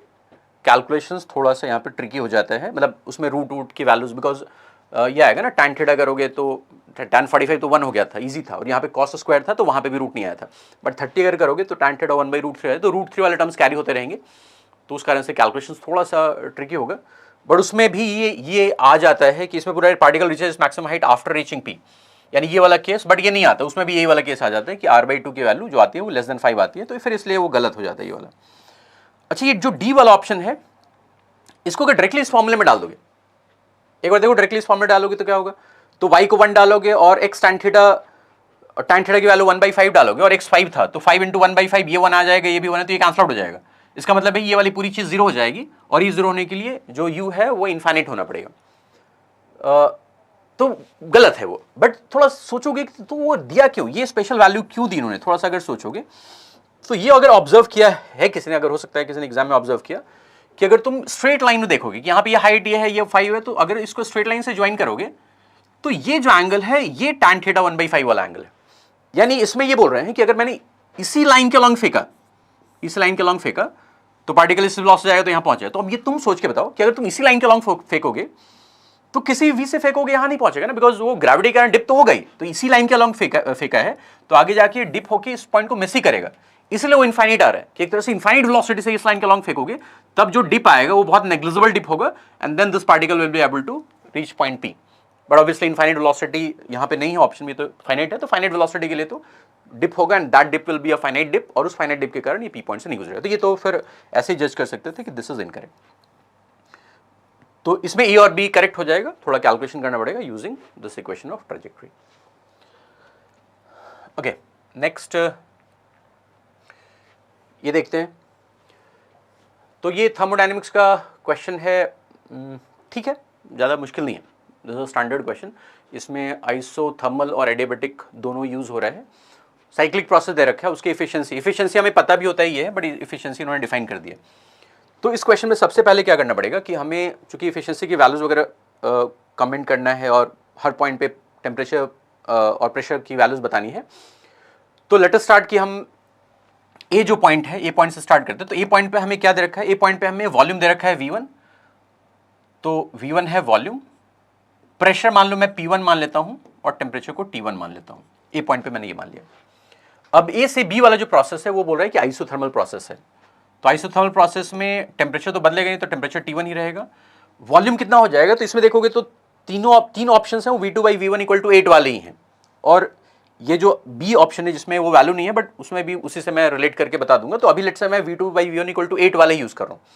तो V2 इज 8V1, तो V2 8V1 डाल दिया। तो अगर V2 8V1 हो जाएगा तो प्रेशर फिर P1/8 हो जाएगा। PV वाला टर्म कांस्टेंट होना चाहिए, तो वॉल्यूम वाला टर्म अगर 8 टाइम्स हुआ तो प्रेशर वाला टर्म 1/8 टाइम्स हो जाएगा। तो ये आ गया P1/8। सी पॉइंट अगर देखें तो सी पॉइंट में अब यहां से यहां वाला जो बी से सी वाला प्रोसेस है दैट इज आइसोकोरिक, तो वॉल्यूम नहीं बदला है, तो वॉल्यूम V2 ही है, तो V2 वाज 8V1, तो ये V1 सोच दिया सी वाला पॉइंट। अब यहां पे प्रेशर और टेम्परेचर क्या हो जाएगा, तो वो निकालने के लिए फिर मैं इस चीज का यूज कर सकता हूं कि सी से वापस हम ए तक गए हैं और ये एसी वाला प्रोसेस जो है दैट इज एडियाबेटिक प्रोसेस। तो एडियाबेटिक प्रोसेस में मुझे यहां ए के जो हमने माने थे उसके टर्म से सी का निकाल रहे हैं, तो पीवी के पावर गामा कांस्टेंट हम वो यूज कर लेते हैं। तो यहां पे मान लो मैं यूज कर लेता हूं, तो P1 इंटू V1 के पावर गामा, ये है क्या मोनोटॉमिक गैस है, तो गामा बिकम्स 5/3 इक्वल्स सी वाले पॉइंट पे जो प्रेशर है उस प्रेशर को मान लो मैं PC बोल देता हूं, तो pressure at C into volume तो V2 है, तो V2 के पावर गामा इज 5/3। ओके, तो यहां से प्रेशर एट सी आ जाएगा P1 और इंटू V1/V2, V1/V2। ओके, हमें P1 दे रखा है ना, तो P से निकालने के लिए V1/V2 कर रहे हैं, तो V1/V2 बिकम्स 1/8 और पावर 5/3। अब 1/8 के पावर 5/3 करोगे तो this will become P1 upon नीचे में 8 का पावर 5/3 बिकम्स 2 के पावर 5/3, तो 2 का पावर 5 हो जाएगा, तो ये आ जाएगा P1/32। तो ये आ गया, यहाँ पे जो प्रेशर है दैट इज P1/32। अच्छा, प्रेशर अगर ये हो गया तो टेम्परेचर निकालने के लिए तो वापस ये इक्वेशन लगाने की जरूरत नहीं है। तुम यहीं से देख सकते हो कि PV equal to nRT satisfy होने के लिए यहाँ से PV वाला जो टर्म है वो 1/4 हो चुका है, तो उसके लिए T वाला टर्म भी 1/4 हुआ होगा, तो ये T1/4 हो जाएगा। तो ये हमें वैल्यूज पता चल गई। अब देखते हैं, तो पहले सी और डी देख लेते हो डायरेक्टली है, तो बोल रहा है कि V2/V1 equal to 8, then the temperature of the gas at A is 4 times the temperature of the gas at C. तो ए पे T1 था और सी पे T1/4 आया है, तो ए पे 4 टाइम्स था, तो this is correct. Temperature of the gas at A is 4 times the temperature of gas at C, ये सही आ गया। डी ऑप्शन बोल रहा है कि pressure of the gas at A is 4 times the pressure of gas at B. तो A पे जो प्रेशर है बी का 4 टाइम्स है, तो हमारा क्या है कि ए पे P1 था, बी पे P1/8 है, तो यानी कि ए पे इस प्रेशर का 8 टाइम्स है, तो ये 4 टाइम्स है, तो ये गलत है, दिस इज इनकरेक्ट। फिर हम ए देख लेते हैं, ए में अगेन V2/V1 8 वाला ही है, तो heat released in the process BC is smaller than heat absorbed in the process AB। तो AB जो प्रोसेस है दैट इज आइसोथर्मल एक्सपेंशन। तो आइसोथर्मल एक्सपेंशन में आइसोथर्मल प्रोसेस है तो डेल्टा U0 होगा, डेल्टा U0 है, और एक्सपेंशन है तो वर्क पॉजिटिव होगा, और वर्क पॉजिटिव है तो डेल्टा Q पॉजिटिव होगा।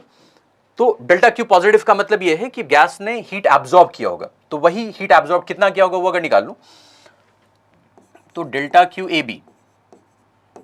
तो डेल्टा QAB वर्क के बराबर हो जाएगा, और वर्क का फॉर्मूला हो जाता है nRT। तो यहां पे जो आइसोथर्मल प्रोसेस ये AB वाला प्रोसेस हो रहा है वो T1 टेम्परेचर पे हो रहा है, तो nRT1 ln V2/V1। ओके, और नंबर ऑफ मोल्स तो 1 दिया है शायद, ऑफ किच लिखा है, नहीं 1 लिखा नहीं, चलो जरूरत नहीं, अभी तो कैंसिल आउट हो जाए, तो n ही छोड़ देता हूँ। तो ये हो गया nRT1 और ln ऑफ v2 बाई 1, तो वो ln 8 हो जाएगा, और ln 8 को फिर मैं ln ऑफ 2 के पावर 3 लिख लूँगा, तो 3 ln 2, और ln 2 की वैल्यू इन्होंने दे रखा है 0.7, तो ये वैल्यू आ जाएगी 3 इंटू 0.7, 2.1 आ जाएगा। तो डेल्टा क्यू ए बी है और ये पॉजिटिव है। दूसरा फिर बात कर रहे हैं heat release in the process BC. तो बीसी जो प्रोसेस है वो आइसोकोरिक प्रोसेस, तो आइसोकोरिक प्रोसेस में वर्क जीरो होगा, और बीसी में अगर देखो तो बी से सी तक जाते हुए टेम्परेचर घटा है, टेम्परेचर घटा है तो डेल्टा यू नेगेटिव होगा, और डेल्टा यू नेगेटिव है, वर्क जीरो है, तो डेल्टा क्यू भी नेगेटिव होगा, और डेल्टा क्यू नेगेटिव का मतलब हीट रिलीज हुआ होगा, गैस ने हीट लूज किया, तो वो हीट रिलीज्ड मैं डेल्टा क्यू, क्या नाम था इस प्रोसेस का, बीसी, तो डेल्टा क्यू बीसी अगर लिखूंगा तो delta Q BC isochoric process है, तो ये आ जाएगा N C V delta T, तो एन इंटू सी वी हो जाएगा 3/2R, और डेल्टा टी, तो डेल्टा टी फाइनल है T1/4 माइनस T1, तो माइनस ऑफ 3 T1/4, ये आ जाएगा माइनस ऑफ 3 T1/4। तो इसका मैग्नीट्यूड अगर देखें मॉड ऑफ, क्योंकि हमें हीट रिलीज बोल ही दिया है, तो इसका मैग्नीट्यूड अगर देखूंगा तो ये आ जाएगा nRT1 और इंटू 9/8, 9/8 ये, तो दोनों में से बड़ा कौन आ रहा है, तो यहाँ पे ये वाली जो वैल्यू दैट इज 2.1 और ये वाली वैल्यू 1.1 समथिंग है, तो फिर वो बड़ा है। तो इन्होंने किसको बड़ा बोला था, heat release in the process BC smaller than the heat absorbed in the process AB, हाँ तो ये सही है, एबी वाला बड़ा आ रहा है, बीसी वाला कम आ रहा है, तो दिस इज करेक्ट। अब बी ऑप्शन जज करते हैं, तो बी ऑप्शन बोल रहा है for a given value of V2 by V1 eta does not depend on the temperature of the isothermal process. तो एक बार लेट्स से हमने V2 by V1 के लिए निकाला, उसी के लिए अगर ईटा निकाल ले, तो यहाँ पे Q इन कौन सा होगा, Q इन, तो AB वाले प्रोसेस में ही गैस ने हीट एब्जॉर्ब किया, तो ये जो Q इन है वो डेल्टा क्यू ए बी है, डेल्टा क्यू ए बी है। Q आउट क्या है, तो गैस ने जो हीट रिलीज किया है, तो ये है डेल्टा क्यू बी सी और उसका मॉड, बिकॉज आउट ऑलरेडी लिख दिया तो उसका मॉड है, और Q इन अगेन ये है। तो अगर मैं इसी के लिए करूं फॉर लेट्स से अभी जो हम ले रहे हैं for V2 by V1 equal to 8, अगर मैं इफिशिएंसी निकालूं तो ये था nRT1 और इंटू दिस इज 2.1 और माइनस ये 9/8 वाला था, 9/8 इज 1.1 समथिंग होगा, मैं अभी इतना ही लिख देता हूं, और अपॉन nRT1 और इंटू 2.1 ये आएगा। तो इसमें ये दिख रहा है कि T1 टेम्परेचर कैंसल आउट हो गया, यानी कि इस particular V2 by V1 equal to 8 के लिए T1 की वैल्यू की जरूरत नहीं पड़ी, इफिशिएंसी जो है वो उससे कैंसल आउट हो गया, तो T1 कुछ भी उससे इफिशिएंसी पे फर्क नहीं पड़ेगा। तो यही चीज उन्होंने एक जनरल के लिए बोला है कि for a given value V2 by V1, तो गिवन वैल्यू का मतलब ये है कि V2 by V1 8 के बजाय कुछ और हो जाए, तो अगर 8 के बजाय कुछ और हो गया, V2 by V1 8 के बजाय कुछ और हो गया, तो वो किस चीज को अफेक्ट करेगा, वो इस चीज को अफेक्ट करेगा कि यहाँ पे जो 8 आया है ये 8 बदल जाए, तो ये 8 बदल जाएगा, तो ये वाला 8 बदल जाएगा, और फिर जब मैं यहाँ पे लगाऊंगा तो ये वाला 8 अगर बदल जाएगा तो ये जो 32 है ये बदल जाएगा, तो लेट्स से ये 32 बदल जाएगा, और इसके बदलने के कारण ये होगा ये बदला हुआ है, ये बदला हुआ है, तो ये बदल जाएगा, तो ऐसे ये कोफिशिएंट्स बदल जाएंगे। बट जब मैं फाइनली ये सब कैलकुलेशन करूंगा, मैं इसका कैलकुलेशन करूंगा, तो ln of V2 by V1 ये nRT1 लिखूंगा, इसको लिखूंगा, तो चूंकि वैल्यूज बदल गई हैं तो ये वैल्यू अलग आ जाएगी, ये कुछ अलग वैल्यू आ जाएगी। जब मैं ये करूंगा तो डेल्टा टी में फाइनल माइनस इनिशियल लिखूंगा, तो अगर हमने T1 लिया है तो ये फैक्टर बदला होगा, बट ये फैक्टर बदल के भी यहाँ पे जो 9/8 है ये वाली बदल जाएगी, बट ये nRT1 तो आता ही रहेगा। तो जब मैं एफिशिएंसी निकालने के लिए फॉर्मूला लगाऊंगा तो nRT1 अभी भी कॉमन आएगा, ये वैल्यू बदल चुकी होगी, ये वैल्यू बदल चुकी होगी, बट वो nRT1 कॉमन आने के कारण T1 कैंसल आउट हो ही चुका होगा। तो यहां से हम ये जज कर सकते हैं कि ये ऑप्शन भी सही है, डज नॉट डिपेंड, ये ऑप्शन सही है। अच्छा, इसमें जैसे एग्जाम में ये नहीं करना चाहिए था कि तुम्हें ये V2 by V1 का कोई एक जनरल वैल्यू लो और फिर से वापस कैलकुलेशंस कर रहे हैं, बस सिर्फ फील कर लो कि उसका फर्क किस पे पड़ेगा, तो ये कोफिशिएंट्स बदल जाएंगे, हमें मतलब ही नहीं, हमें बस सिर्फ पूछा है कि इंडिपेंडेंट है, तो मैंने बिना कुछ वैल्यू लिए डायरेक्टली कमेंट कर दिया कि वो T1 वाला term is going to get cancelled. Okay, let us move to the next question. तो ये क्वेश्चन भी अच्छा क्वेश्चन है, जनरली हम के वेक्टर तो पढ़ाते ही हैं, मेंस में बहुत ज़्यादा यूज़ नहीं होता है, वैसे मेंस में भी कभी कभी पूछा उन्होंने के वेक्टर के बारे में, तो यहाँ पे डिस्कस कर, उसी पे ये सवाल है।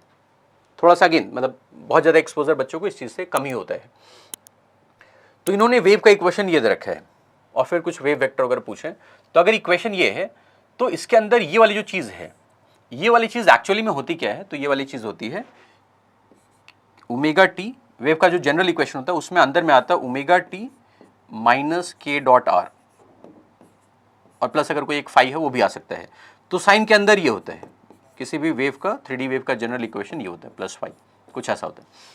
तो अगर इसको मैं इससे कंपेयर करूं तो ओमेगा टी वाला टर्म तो मैच कर रहा है, तो यहाँ पे के डॉट आर माइनस ऑफ के डॉट आर की जगह ये आ रहा है। अब इसमें आर होता क्या है, तो R is simply position vector, R होता है X I cap plus Y J cap plus Z K cap, R तो ये होता है। अब हमें ये सोचना होता है कि इस के वेक्टर को क्या सोचे कि माइनस ऑफ के डॉट आर मिल के हमें ये मिल जाए। ओके, तो क्या सोचेंगे, तो माइनस है और इससे अगर डॉट लेंगे तो हमें y और z चाहिए, तो इसके वेक्टर में x वाला टर्म नहीं होगा, y और z वाला टर्म होगा, और कितना होगा, तो ये अगर थोड़ा सोचोगे तो ये आ जाएगा minus of y coefficient 3y चाहिए, तो minus of 3i j cap, minus of 3j cap, और माइनस ऑफ z का हमें 4 चाहिए, तो माइनस ऑफ 4k कैप। अगर ये ले लिया तो k वेक्टर अगर ये ले लिया तो इसका इसके साथ अगर डॉट लोगे और एक माइनस पहले लगा हुआ है तो तुम्हें ये एक्सप्रेशन मिल जाएगा जो यहाँ पे दे रखा है। तो ये वाली जो चीज है यही के वेक्टर है, दिस इज के वेक्टर। तो एक ऑप्शन पूछा है मैग्नीट्यूड ऑफ के वेक्टर इज दिस, तो इस वेक्टर का जो मैग्नीट्यूड होगा, मैग्नीट्यूड ऑफ के वेक्टर, ये तो हो जाएगा, देखोगे तो अगर लोगे तो 3 और 4 है तो ये 5 आ जाएगा, तो इन्होंने इसको 0.5 बोला था, तो ये ऑप्शन तो गलत आ गया। ओमेगा की वैल्यू पूछ रहे हैं, तो ओमेगा और के में रिलेशन क्या होता है, तो के होता है ओमेगा बाई सी, के होता है ओमेगा बाई सी, और सी इन्होंने दे रखा है, सी दिया है, स्टैंडर्ड सी है वो दे रखा है। तो यहाँ से हमें अगर ओमेगा निकालना है तो ओमेगा विल बी, के है 5 और सी है 3 × 10⁸, ये ऐसा यूनिट्स में ही है, तो 5 × 3 15 हो जाएगा, तो ये वाला ऑप्शन फिर से है, C is correct, value of omega ये। अच्छा, वेव विद ट्रैवलिंग अलोंग ये पूछा है, तो के वेक्टर होता क्या है, तो के वेक्टर का मैग्नीट्यूड तो कुछ ऐसे रिलेटेड होता है, और के वेक्टर का जो डायरेक्शन होता है, तो डायरेक्शन ऑफ के vector is also the direction of propagation of the wave. तो डायरेक्शन ऑफ प्रोपगेशन के लिए यूनिट वेक्टर का देखेंगे, तो यूनिट वेक्टर इसी को मैं 5 से डिवाइड करूंगा तो that will become unit vector. तो यहाँ पे वो चीज़ सही दिख रही है क्या, इसमें आई कैप लिखा हुआ है, बट आई गेस क्वेश्चन में क्या लिखा होता, 3y + 4z। Let me check original question, यहाँ पे कुछ ये चेंज हुआ है क्या वैल्यू, मुझे एक बार ओरिजिनल क्वेश्चन देखने दो। तो ओरिजिनल क्वेश्चन में this was 3y + 5z, yes 3y + 4z वो ठीक है, और यहाँ पे ये 3j था, ये थोड़ा यहाँ पे आई थिंक हमारे इन पे टाइपिंग एरर हुआ है कुछ, तो ये जो 3i है ओरिजिनल क्वेश्चन में दिस वाज 3j है, तो -1/5 3j + 4k, तो हमारा वही आया था -3j, अगर माइनस बाहर ले लेंगे तो माइनस बाहर आ जाएगा, तो 3j + 4k, और बाई 5 किया है टू रिप्रेजेंट यूनिट वेक्टर, तो फिर ये ऑप्शन सही था। तो एज पर जो एक्चुअल था यहाँ पे टाइपिंग एरर 3i कैप नहीं था, 3j कैप था, तो सही है। उसके बाद डी ऑप्शन, तो डी ऑप्शन में हमें पूछा है इस इलेक्ट्रिक फील्ड का मैग्नेटिक फील्ड पूछा है। तो इलेक्ट्रिक फील्ड से मैग्नेटिक फील्ड तक कैसे पहुंचते हैं, तो किसी भी वेव में ऐसा कुछ हम मन में एक पिक्चर बनाते हैं कि अगर ई इधर है और बी इधर है, और सी इधर होगा, ऐसा सोचते हैं, राइट हैंड रूल वाला ऐसा डायग्राम मन में विजुलाइज करते हैं। तो अगर हमें बी दे रखा है, अच्छा यहाँ जो प्रोपगेशन वेक्टर था उसको अगर मैं सी बोलूँ तो सी कैप की वैल्यू हमें पता है, सी कैप क्या है, सी कैप ये वाला प्रोपगेशन वेक्टर का मैग्नीट्यूड यूनिट वेक्टर उस डायरेक्शन में, तो -1/5 और into 3j cap + 4k cap, ये सी कैप है। और हमारा जो ई कैप है इलेक्ट्रिक फील्ड का जो डायरेक्शन है दैट वाज आई कैप, तो ये आई कैप है। तो यहाँ से अगर देखोगे तो मैग्नेटिक फील्ड क्या होगा, तो मैग्नेटिक फील्ड का जो डायरेक्शन हो जाएगा B cap will be C cap cross E cap, C cap cross E cap आएगा, दिस इज बी कैप। तो ये क्रॉस करके देखोगे तो एक बार करके देख ही लेते हैं, तो यहाँ से ये आ रहा है सी कैप क्रॉस ई कैप करेंगे तो -1/5 तो आ जाएगा बाहर, और ये आ जाएगा 3j कैप क्रॉस आई कैप, तो j कैप क्रॉस आई कैप बिकम्स -k कैप, तो ये आ जाएगा -3k कैप, ओके। और फिर एक आएगा -1/5 बाहर 4k कैप क्रॉस आई कैप, तो k cap cross I cap is j cap, तो +4j कैप, ये, और माइनस को अगर अंदर भेजूंगा तो ये आ जाएगा 1/5 -4j कैप + 3k कैप, ये आ रहा -4j कैप + 3k कैप।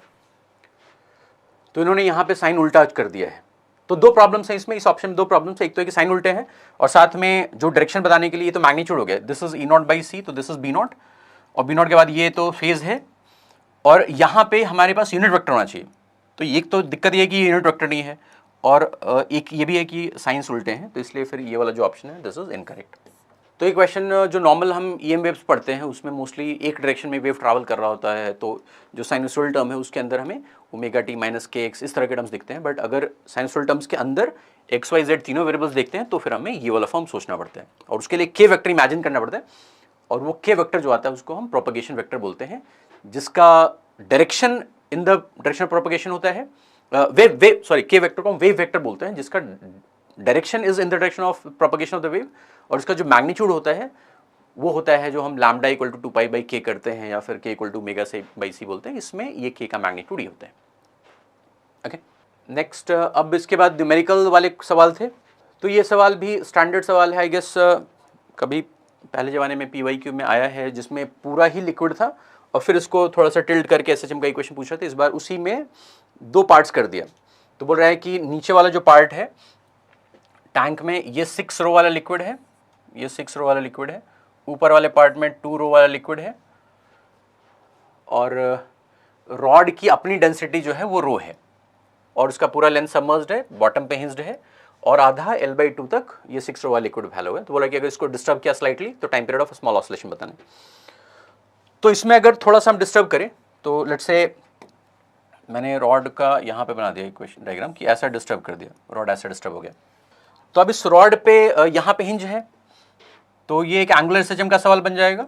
तो वर्टिकल से ये एंगल अगर थीटा है और ये एंगल स्मॉल होगा, this angle is small, small बोल रहा है ना, स्मॉल ऑसिलेशंस, तो ये एंगल स्मॉल है। अच्छा एंगल स्मॉल है तो मैं ये मान सकता हूँ कि अभी ऐसे तो अगर थोड़ा सा टेढ़ा कर रहे हैं तो अभी इतना पोर्शन का जो रॉड का लेंथ अंदर वाले लिक्विड में समझ कि L/2 है, बट इमेजिन करो कि थोड़ा सा टेढ़ा होगा तो ये लेंथ L/2 से थोड़ा सा बढ़ जाएगा, बट मैं अभी उसको L/2 ही मान रहा हूँ क्योंकि थीटा बहुत छोटा है तो बहुत कम एंगल आया होगा, तो वो जो सबमर्ज लेंथ है that will actually become L/2 upon cos theta. जो ये थोड़ा सा टेढ़ा होने के बाद ये जो टेढ़ा लेंथ है ये L/2 था वर्टिकल लेंथ, तो ये टेढ़ा होने के बाद ये एंगल अगर थीटा है तो this length will become L/2 upon cos theta, but small angles के लिए cos थीटा को 1 ही मान रहा हूँ तो मैं उसको अभी L/2 ही ले रहा हूँ क्योंकि अननेसेसरी वो कैलकुलेशन में लंबा दिखने लगेगा, तो मैं उसको 1 ही मान लेता हूँ। तो अभी भी मैं मान रहा हूँ कि इसका L/2 लेंथ जो है वो मान लो इसका हाफ लेंथ यहाँ पे कहीं होगा, तो हाफ लेंथ लोअर लिक्विड में है और बचा हुआ हाफ लेंथ अपर लिक्विड में है। तो इसमें फोर्सेस देखेंगे तो इसका खुद का अपना एक mg वाला फोर्स इधर लगेगा, एक mg वाला फोर्स इधर लगेगा, mg वाला फोर्स इधर लगेगा और mg वाला फोर्स लगेगा इसके मिड पॉइंट पे। ओके, तो ये इसका मिड पॉइंट हो गया, ये सेंटर वाला पॉइंट हो गया। सेंटर वाला पॉइंट मैं इस डायग्राम में भी अगर देखो तो सेंटर वाला पॉइंट मैं इसको बोल रहा हूँ, दिस इज द सेंटर वाला पॉइंट।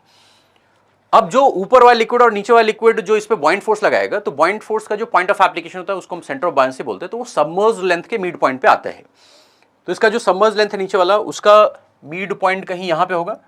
यहाँ से L/4 वो सब डिस्टेंस अभी यूज करूंगा, तो इस पे जो बॉइंट फोर्स लग रहा होगा वो B1 कुछ इधर लग रहा होगा और अपर लिक्विड के सबमर्ज्ड लेंथ का मिड पॉइंट ये है, तो जो अपर लिक्विड बॉइंट फोर्स लगा रहा होगा वो कुछ ऐसा लगा रहा होगा B2, तो ऐसे फोर्सेस आ रहे होंगे। तो फिर हमें जो रीस्टोरिंग टॉर्क ढूंढना होगा, रीस्टोरिंग टॉर्क, तो रीस्टोरिंग है तो मैं माइनस लिख रहा हूं, तो इसमें B1 B2 का टॉर्क एंटी क्लॉकवाइज है, यही रीस्टोरिंग टॉर्क प्रोवाइड करोगे और mg वाला एंटी क्लॉकवाइज है, सॉरी B1 B2 का एंटी क्लॉकवाइज, mg वाला क्लॉकवाइज, तो B1 B2 का टॉर्क में से mg का टॉर्क माइनस करना पड़ेगा।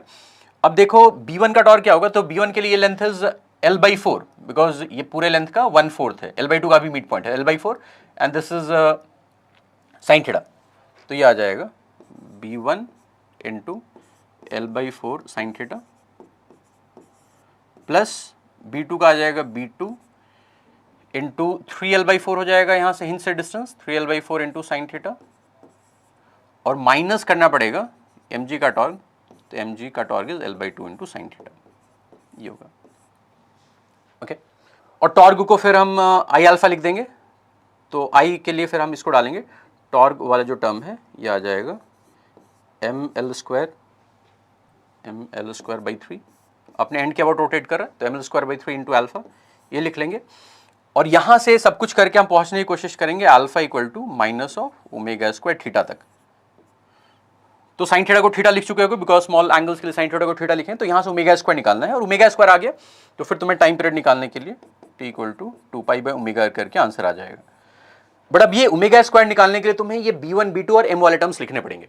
उसके लिए फिर डेंसिटीज यूज होगी। तो मैं यहां पे लिख देता हूं वो सारे टर्म्स। तो जो mg वाला टर्म होगा, mg वाला टर्म, क्योंकि यहां पे mg आएगा और यहां पे मास भी आएगा, तो mg वाला टर्म लिखने के लिए मैं पूरे रॉड का जब मास लिखूंगा तो उसकी डेंसिटी रो है, और मान लो इसका मैं क्रॉस सेक्शनल एरिया कुछ a मान लेता हूं, वो a दोनों तरफ से कैंसल आउट हो जाएगा, बिकॉज इधर भी m वाला टर्म आ रहा है, इधर भी बॉइंट फोर्स और mg सब में वो a वाला टर्म होगा, वो कैंसल आउट हो जाएगा। इन्होंने दिया नहीं है बट वो अभी मैं मान लो हूँ, it will get cancel out on both sides. तो m हो जाएगा, डेंसिटी रो है और वॉल्यूम के लिए L into cross section area A है और इंटू जी, तो mg वाला टर्म ये हो जाएगा, density into total volume is L है, A मैंने क्रॉस सेक्शन एरिया अज्यूम किया है और इंटू जी। B1 जब लिखूंगा तो B1 हो जाएगा ये जो आधा लेंथ L/2 लेंथ अंदर है उसके करस्पॉन्डिंग जो लिक्विड डिस्प्लेस हुआ होगा उसका हमें वेट लिखना है। तो उसकी डेंसिटी है 6 रो, तो 6 रो हो जाएगा और इंटू L/2 इंटू A, जितना रॉड का वॉल्यूम अंदर में है उतना ही वॉल्यूम वाटर का ये लिक्विड का डिस्प्लेस करेगा, तो L/2 इंटू A वो वॉल्यूम हो जाएगा और into ji. This is B1। B2 कितना होगा, B2, तो B2 में इतना पोर्शन इस ऊपर वाले लिक्विड में है, तो 2 रोज लिक्विड की डेंसिटी और डिस्प्लेस वॉल्यूम हो जाएगा L/2 इंटू A अगेन और इंटू जी। तो यहां से जो मैंने B1 B2 और mg लिखा है वो इसमें डालोगे, m की जगह जो ये वाला टर्म में g के अलावा जो ये रो l है उसको m की जगह डालोगे, तो दोनों तरफ से रो l और a वाला टर्म कैंसल आउट हो जाएंगे और ओमेगा स्क्वायर की वैल्यू कुछ आ जाएगी और वहां से यूल गेट दिस आंसर। तो यहाँ से सॉल्व करके जो आंसर आता है n की वैल्यू, यहाँ पे n की जगह आई थिंक √3 आता है, ये तुम कैलकुलेट करके देखोगे, मैं अभी कैलकुलेशन नहीं कर रहा हूँ, √3 आ जाएगा ये थर्मोडायनेमिक्स में कार्नोट इंजन का सवाल पूछा, तो कार्नोट इंजन जेईई मेन के सिलेबस से डिलीट हो गया था बट एडवांस में वो है, तो एडवांस में तो फिर आया। तो ये Carnot engine in series, JEE main में जब कार्नोट इंजन था तो कार्नोट इंजन इन सीरीज वाले बहुत सवाल आते थे, उसमें 2-3 स्टेप्स तक देते थे, यहाँ पे उन्होंने उस स्टेप्स को बस इंक्रीज कर दिया बट पैटर्न वही है। तो देखते हैं क्वेश्चन क्या बोल रहा है। बोल रहा है कि 5 कार्नोट इंजन हैं, सबकी इफिशियंसी सेम है ईटा और सेम नंबर ऑफ साइकिल्स पर टाइम है,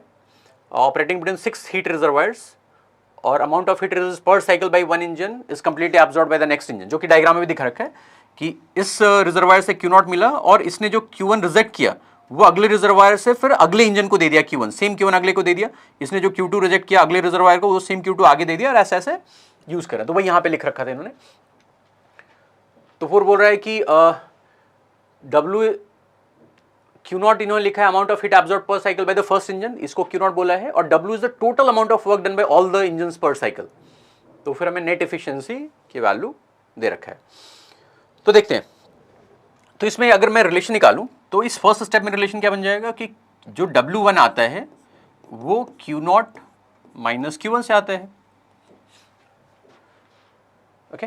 कार्नोट इंजन में यही लगता है, W1 is Q0 minus Q1। अगला W2 जब लिखूंगा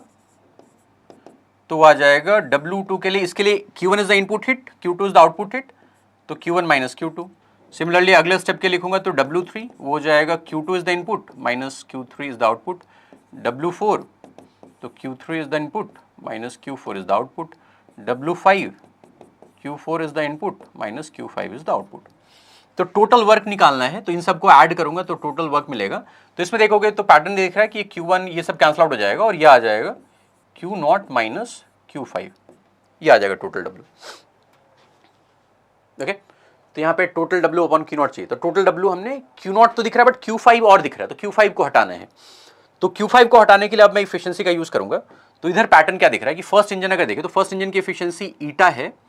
ईटा सबकी सारे इंजन की इफिशियंसी ईटा है, तो इस ईटा को अगर मैं फर्स्ट इंजन के लिखूंगा तो ये बन जाएगा W1 अपॉन Q0। इफिशियंसी का मतलब ये होता है work output upon heat input, और W1 को अगर मैं Q के टर्म से लिखूं तो ये आ जाएगा Q0 माइनस Q1 और अपॉन Q0। ओके, तो यहां से तुम्हें ये दिख जाएगा कि अगर Q0 किधर ले आओगे तो Q1 की वैल्यू दिख जाएगी, ईटा Q0 है उसको उधर भेजोगे तो ये आ जाएगा 1 माइनस ईटा और इंटू Q0, ये दिख जाएगा Q1। फिर अगले इंजन में जाओ तो अगले इंजन में इफिशियंसी सेम ही है ईटा, और उसका हो जाएगा W2 is the work output और अपॉन उसका इनपुट इज Q1। W2 को लिखोगे Q1 minus Q2 upon Q1। तो यहाँ से Q2 की वैल्यू आ जाएगी 1 minus eta into Q1। Semi pattern आ रहा है, 1 माइनस ईटा इंटू Q0 था because input heat was Q0, यहाँ पे इनपुट हीट इज Q1, तो इसलिए 1 माइनस ईटा इंटू Q1। और Q1 इसके टर्म से क्या था, तो Q1 वाज 1 माइनस ईटा, एक ऑलरेडी है और Q1 में एक और था तो स्क्वायर आ जाएगा और इंटू Q0। इसी तरह से तुम अगले वाले स्टेप के लिए करोगे तो Q3 की वैल्यू क्या आएगी, 1 माइनस ईटा और इंटू Q2, और Q2 को फिर ये डालोगे तो ये आ जाएगा 1 माइनस ईटा का क्यूब और इंटू Q0। ओके, तो ऐसे करते करते Q4 लिखोगे, फिर Q5 मैं डायरेक्टली लिख देता हूं, तो Q5 आ जाएगा 1 माइनस ईटा का पावर 5 और इंटू Q0, ये आ जाएगा। तब यहां पे अब हम डाल देंगे, तो W बाई Q0, तो इसको पहले लिख लेता हूं, Q0 माइनस Q5 आ चुका है क्या, 1 माइनस ईटा का पावर 5 इंटू Q0, ये आ चुका है। ओके,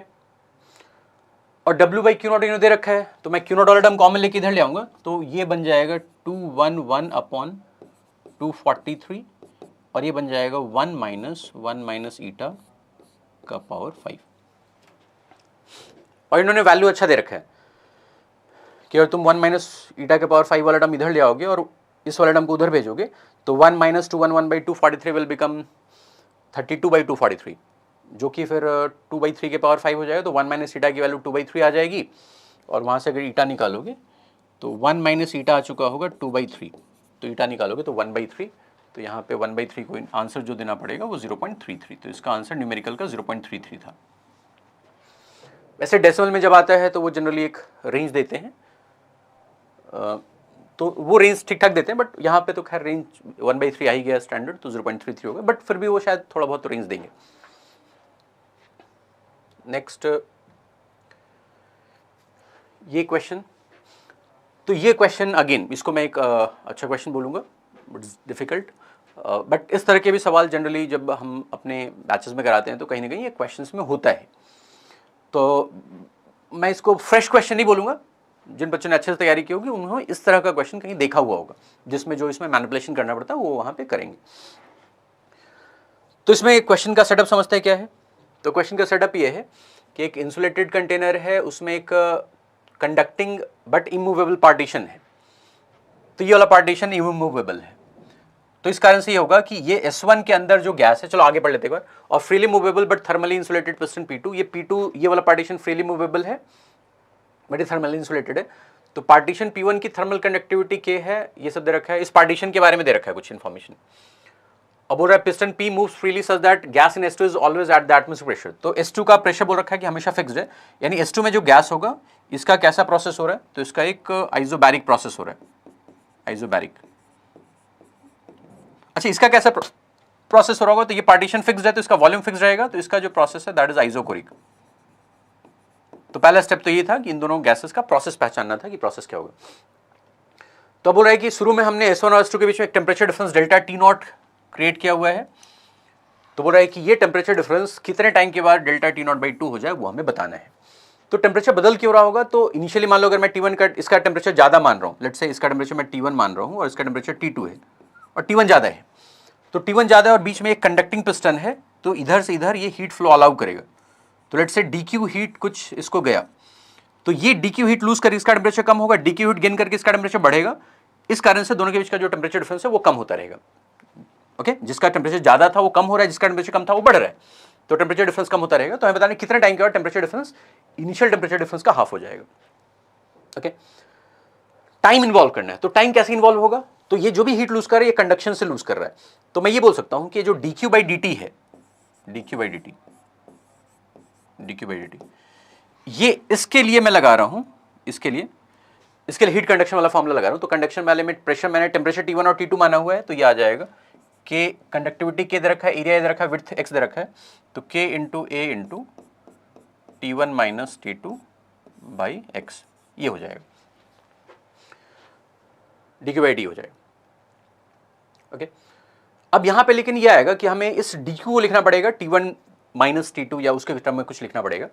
तो dQ को क्या लिख सकते हैं, तो dQ को मैं एक बार इसके लिए लिख सकता हूं और एक बार उसके लिए लिख सकता हूं, तो इसके लिए अगर लिखूंगा तो dQ हीट लूज किया होगा इसने, तो कितना लूज किया हो, तो लेट से मैंने माना कि इसका टेम्परेचर T1 से कुछ DT1 चेंज आ गया, तो DQ को मैं लिखूंगा minus of NCV DT1। Minus क्यों लिख रहा हूं, बिकॉज ये DT1 नेगेटिव होगा, इसका टेम्परेचर घटा होगा, तो ये DT1 नेगेटिव होगा, माइनस माइनस उसको प्लस कर देगा, तो DQ की वैल्यू इसके बराबर होगी। अगर मैं इसी DQ को दूसरे वाले के लिए लिखूंगा तो this can also be written as for this other gas, उसका T2 पॉजिटिव होगा और उसका आइसोबैरिक प्रोसेस है, तो NCP DT2 ये लिख सकता हूं। तो DQ को मैं ये भी लिख सकता हूं, ये भी लिख सकता हूं, बट यहां पे दिक्कत ये आएगी कि मैं दोनों में से कुछ भी उठा के यहां पे डालूंगा तो यहां पे T1 या T2 आएगा, बट यहां पे T1 माइनस T2 है। तो वो करने के लिए क्या कर सकते हैं कि मैं यहां पे T1 माइनस T2 को एक नया वेरिएबल नाम देता हूं। लेट अस से कि मैंने T1 माइनस T2 इसको एक नया वेरिएबल कुछ y नाम दे दिया, ये मैंने बोल दिया, लेट कर लिया, तो इसको मैं y लिख दूंगा और यहां पे भी मैं ये DT1 और DT2 के बजाय dy क्रिएट करने की कोशिश करूंगा। तो क्रिएट करने के लिए क्या करूंगा कि यहां से ये बन जाएगा DT1 minus DT2 is equal to dy, और DT1 DT2 का आपस में रिलेशन यहां से हमें पता है, एक क्या पता चल जाएगा, तो ये पता चल जाएगा कि ये DQ लिखूं ये DQ लिखूं बराबर ही है, तो इन दोनों को आपस में इक्वेट कर सकता हूं, तो ये आ जाएगा minus of CV DT1 is equal to CP DT2। तो ये आ जाएगा minus of DT1 is equal to CP by CV, gamma हो जाएगा, और गामा ये कैसा गैस था, दिस वाज अ गैस कैसा लिखा है, मोनोटॉमिक लिखा है, मोनोटॉमिक गैस है, तो गामा इज 5/3, तो 5/3 DT2। तो मैं इस रिलेशन को यहां पे यूज कर लेता हूं, तो लेट अस से मैं DT2 को रिप्लेस कर देता हूं, DT2 को रिप्लेस कर देता हूं, तो DT1 माइनस DT2, तो DT2 यहां से क्या बन रहा है, ये बन रहा है minus of 3/5 DT1 equals dy, तो ये आ गया 8/5 DT1 is equals to dy, ये आ गया, ये इक्वल टू का सिंबल है, ओके ठीक है। तो अब मैं DQ को किसी भी, इसका DT1 मैंने निकाल लिया इन टर्म्स ऑफ dy, तो DQ को मैं ये लिख दूंगा, DT1 को मैं dy के टर्म्स में डाल दूंगा और फिर इसको जाके यहां सब्स्टिट्यूट कर दूंगा, तो यहां से इधर भी हमारे कुछ dy मिल जाएगा, यहां पे T1 माइनस T2 को y बोल दूंगा और वहां से आगे बढ़ जाऊंगा। Let me do it in the next page. तो हम DQ बाई DT को, DQ को मैं लिख रहा हूं माइनस ऑफ NCV DT1, ये लिख रहे थे ना, हाँ, बाई DT इक्वल्स वहां पे था K into A into T1 minus T2 by X। Number of moles कितना था, 1 मोल था, तो 1 मोल था तो इसको 1 डाल दूंगा, और हमने DT1 निकाला हुआ है 5/8 dy, 5/8 dy, तो ये आ गया माइनस ऑफ 1 की जगह 1, n की जगह 1 डाल दिया, CV है हमारे पास 3/2r, और DT1 की जगह क्या डालना था मुझे, DT1 की जगह डालना है 5/8 dy, 5/8 dy, और upon DT equals KA, T1 minus T2 को मैंने y बोला है, एंड टेम्परेचर डिफरेंस को मैंने कुछ y नाम दे दिया, और अपॉन x, अपॉन x। तो अब dy dt वाला टर्म एक तरफ कर लेता हूं, तो ये आ जाएगा माइनस ऑफ 15/16, माइनस ऑफ 15/16 आ रहा है, x into r upon KA और dy by y equals dt, ये आ गया, और फिर इंटीग्रेट कर लूँगा, तो t इक्वल टू 0 पे जो y था, हमने T1 माइनस T2 को y बोला था, तो वो दे रखा था डेल्टा T0, और हमें वो टाइम बताना था जितने टाइम के बाद ये T1 माइनस T2 की value initial delta T0 by 2 हो गई होगी, ये आ जाएगा। तो ये डालोगे तो ln 1/2 हो जाएगा, माइनस अंदर जाएगा तो ln 2 हो जाएगा, तो ये आ जाएगा 15/16 into x into r upon KA, और ये वाला टर्म ln 2 आ गया होगा, पहले ln 1/2 आया होगा, माइनस होना होगा, माइनस को अंदर, तो ln 2 हो जाएगा इज इक्वल टू t।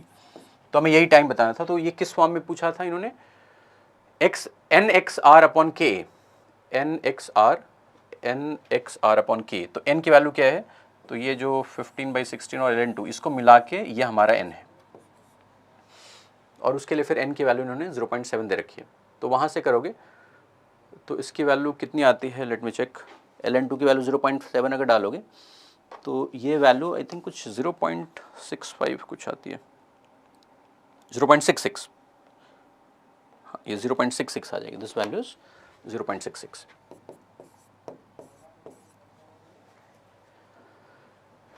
तो ये कैलकुलेशन तो खैर 15 टू 0.7 करोगे तो अच्छा ही कैलकुलेशन हो जाए, तो ज़्यादा लंबा कैलकुलेशन नहीं है, बट स्टिल आई थिंक वो इसमें भी थोड़ा सा रेंज देंगे। नेक्स्ट क्वेश्चन ये है, एक हॉलो राइट सर्कुलर कोन है, उसका बेस रेडियस दे रखा, हाइट दे रखा है, टिप ऑरिजिन पे है, रोटेट कर about the Z axis, angular velocity omega से, और कोन पे चार्ज क्यू है, यूनिफॉर्म डिस्ट्रीब्यूटेड कर्व्ड सरफेस, यानी कि सरफेस चार्ज वाला केस है। तो हमें मैग्नेटिक फील्ड बताना है बहुत दूर, z much greater than r। तो this word is very important. अगर z much greater than r है तो rotating charges they behave like magnetic dipoles. Rotating charges magnetic dipoles की तरह बिहेव करते हैं। और अगर उस डाइपोल के एक्सिस, क्योंकि इसका रोटेशन ऐसा हो रहा है तो इसका कुछ m वेक्टर इधर होगा, मैग्नेटिक मोमेंट वेक्टर इधर होगा। और ये मैग्नेटिक मोमेंट वेक्टर निकालना इजी होता है। कैसे निकालते हैं हम? तो उसमें हम गैर मैग्नेटिक रेशियो यूज करते हैं, m/l is equals to q/2m, ये होता है। तो मैग्नेटिक मोमेंट हो जाता है q/2m, और l के लिए एंगुलर मोमेंटम है तो moment of inertia into omega कर देते हैं। तो हॉलो कोन है, हॉलो कोन का मोमेंट ऑफ इनर्शिया अपने एक्सिस के अबाउट होता है mr²/2, तो mr²/2 और इनटू ओमेगा। तो ये मैग्नेटिक मोमेंट पता चल गया, ये m कैंसल आउट हो जाएगा। अब इस मैग्नेटिक मोमेंट के लिए z एक्सिस की बात कर रहा हूं, तो z एक्सिस एक्सियल पॉइंट हो गया। तो on axial point, axial point पे जो मैग्नेटिक फील्ड होता है मैग्नेटिक मोमेंट के कारण, वो होता है μ0/4π, μ0/4π और 2m/r³। r³ की जगह आ जाएगा z³। अब m की जगह ये डाल दोगे तो ये आ गया μ0/2π दिख रहा है, 2 कैंसल आउट हो गया। और वहां जो m है, m की वैल्यू क्या दिख रही है? m की वैल्यू दिख रही है q ओमेगा r²/4 z³। तो अब देखते हैं इन्होंने किस फॉर्म में पूछा है। अच्छा, इन्होंने 4π बाहर ही रखा है, तो μ0 q r² ओमेगा/z³, और 4π बाहर रखा है। तो 4π अगर बाहर रखा है तो n उन्होंने बोला है, तो n की वैल्यू हमें दिख रही है 1/2, n इज 1/2। तो इसका आंसर फिर 0.5 हो जाएगा, 0.5। अच्छा, ऐसे क्वेश्चंस में रेंज नहीं देंगे वो, क्योंकि एग्जैक्ट डेसिमल आ रहा है ना, 1/2 इज एग्जैक्ट 0.5। तो ऐसे केसेस में जनरली रेंज नहीं देते हैं, ये यही वैल्यू देंगे आंसर। अच्छा, इस क्वेश्चन में हो सकता है कुछ बच्चों को गैरोमैग्नेटिक रेशियो नहीं क्लिक किया होगा, तो वह ऐसा रिंग एलिमेंट्स लेके रोटेट करके उसके कारण फील्ड निकाल रहे होंगे by using the formula of magnetic field on the axis of a ring. तो वो भी तरीका तो सही है, बट उससे अगर किसी ने करने चले गए होगा तो उसमें टाइम लग गया होगा, जो कि सेव हो सकता था। इसमें अगर ये चीज़ पढ़ लेंगे तो फटाफट सेव हो जाएगा, बहुत टाइम सेव करेगा। जिसने इंटीग्रेशन वाला तरीका चूज किया होगा उसने बहुत टाइम खराब किया होगा उसने अपना। ओके, इसके बाद अब जो नेक्स्ट सेक्शन है ये मैच मैट्रिक्स वाला सेक्शन है। तो मैं इसी सेक्शन के बारे में बोल रहा था कि इसके 4 सवाल थे, और चारों सवाल में ऑप्शंस से बड़ी फास्टली इन क्वेश्चंस को सॉल्व किया जा सकता है। तो देखते हैं क्या क्या तरीका यूज करेंगे। जैसे इस क्वेश्चन में देखें, क्वेश्चन तो ये आई थिंक पढ़ लो एक बार क्या है। तो बोल रहा है कि एक साउंड वेव की बात कर रहे हैं। तो साउंड वेव में हर केस में साउंड वेव के लिए 2 रास्ता दिखा रखा है। जैसे इस फर्स्ट क्वेश्चन में देखोगे, फर्स्ट पार्ट में तो एक रास्ता ये है, एक रास्ता ऐसे घूम के है। तो इन दोनों रास्ते से जब डिटेक्टर तक पहुंच रहा है तो इन दोनों साउंड वेव्स के बीच में एक पाथ डिफरेंस आ चुका होगा, और उस पाथ डिफरेंस के कारण यहाँ पे मैक्सिमा या मिनिमा के बारे में बात हो रही है। तो इस तरह का सवाल हमारे स्टडी मटेरियल में भी किया होगा तुमने, ये वर्कबुक में सवाल था ऐसा। एक बार देखते हैं। तो इसमें हमें चाहिए क्या? पॉसिबल, हमें चाहिए contains the possible smallest values of L for which detector detects maximum amplitude. Maximum amplitude की बात कर रहे हैं, यानी हमें मैक्सिमम में इंटरेस्ट है। तो मैक्सिमम का कंडीशन क्या होता है कि जो दोनों रास्ते से आ रहा है उसका जो पाथ लेंथ होगा delta X, that should be equal to N lambda, ये होगा। और ये पाथ लेंथ निकालने के लिए फिर ज्योमेट्री का थोड़ा यूज करेंगे। तो लेट अस सी क्वेश्चन। अच्छा, इसमें अब जैसे ब्लाइंडली सॉल्व नहीं करना है, इसमें ये देखना है कि इन चारों केस में सबसे इजी केस कौन लग रहा है जिसमें पाथ लेंथ निकल जाएगा, बताओ। तो मुझे देख के सबसे इजी केस तो मुझे ये लगा, मैंने पहले बार में ये देखा कि ये सबसे इजी केस है, बिकॉज इसमें ये लेंथ एल दे रखा है और ये लेंथ तो एल है ही, तो ये वाला पाथ और ये वाला पाथ तो बराबर है। तो जो यहां से 0.5 एल है और यहां से 0.5 एल है, वही एक्स्ट्रा पाथ लेंथ है। तो डेल्टा एक्स हमें डायरेक्टली मिल गया 0.5 प्लस 0.5, यानी कि एल मिल गया। और इसी को हम एन लैम्डा से इक्वेट कर देंगे। तो हमें सबसे मिनिमम एल चाहिए, I guess minimum L, minimum, हाँ, स्मॉलेस्ट वैल्यूज ऑफ एल। तो स्मॉलेस्ट वैल्यूज ऑफ एल के लिए एल मिन हम एन की जगह 1 डाल देंगे तो लैम्डा, और लैम्डा इसका कितना दिया था, साउंड का वेवलेंथ दिया था 0.29,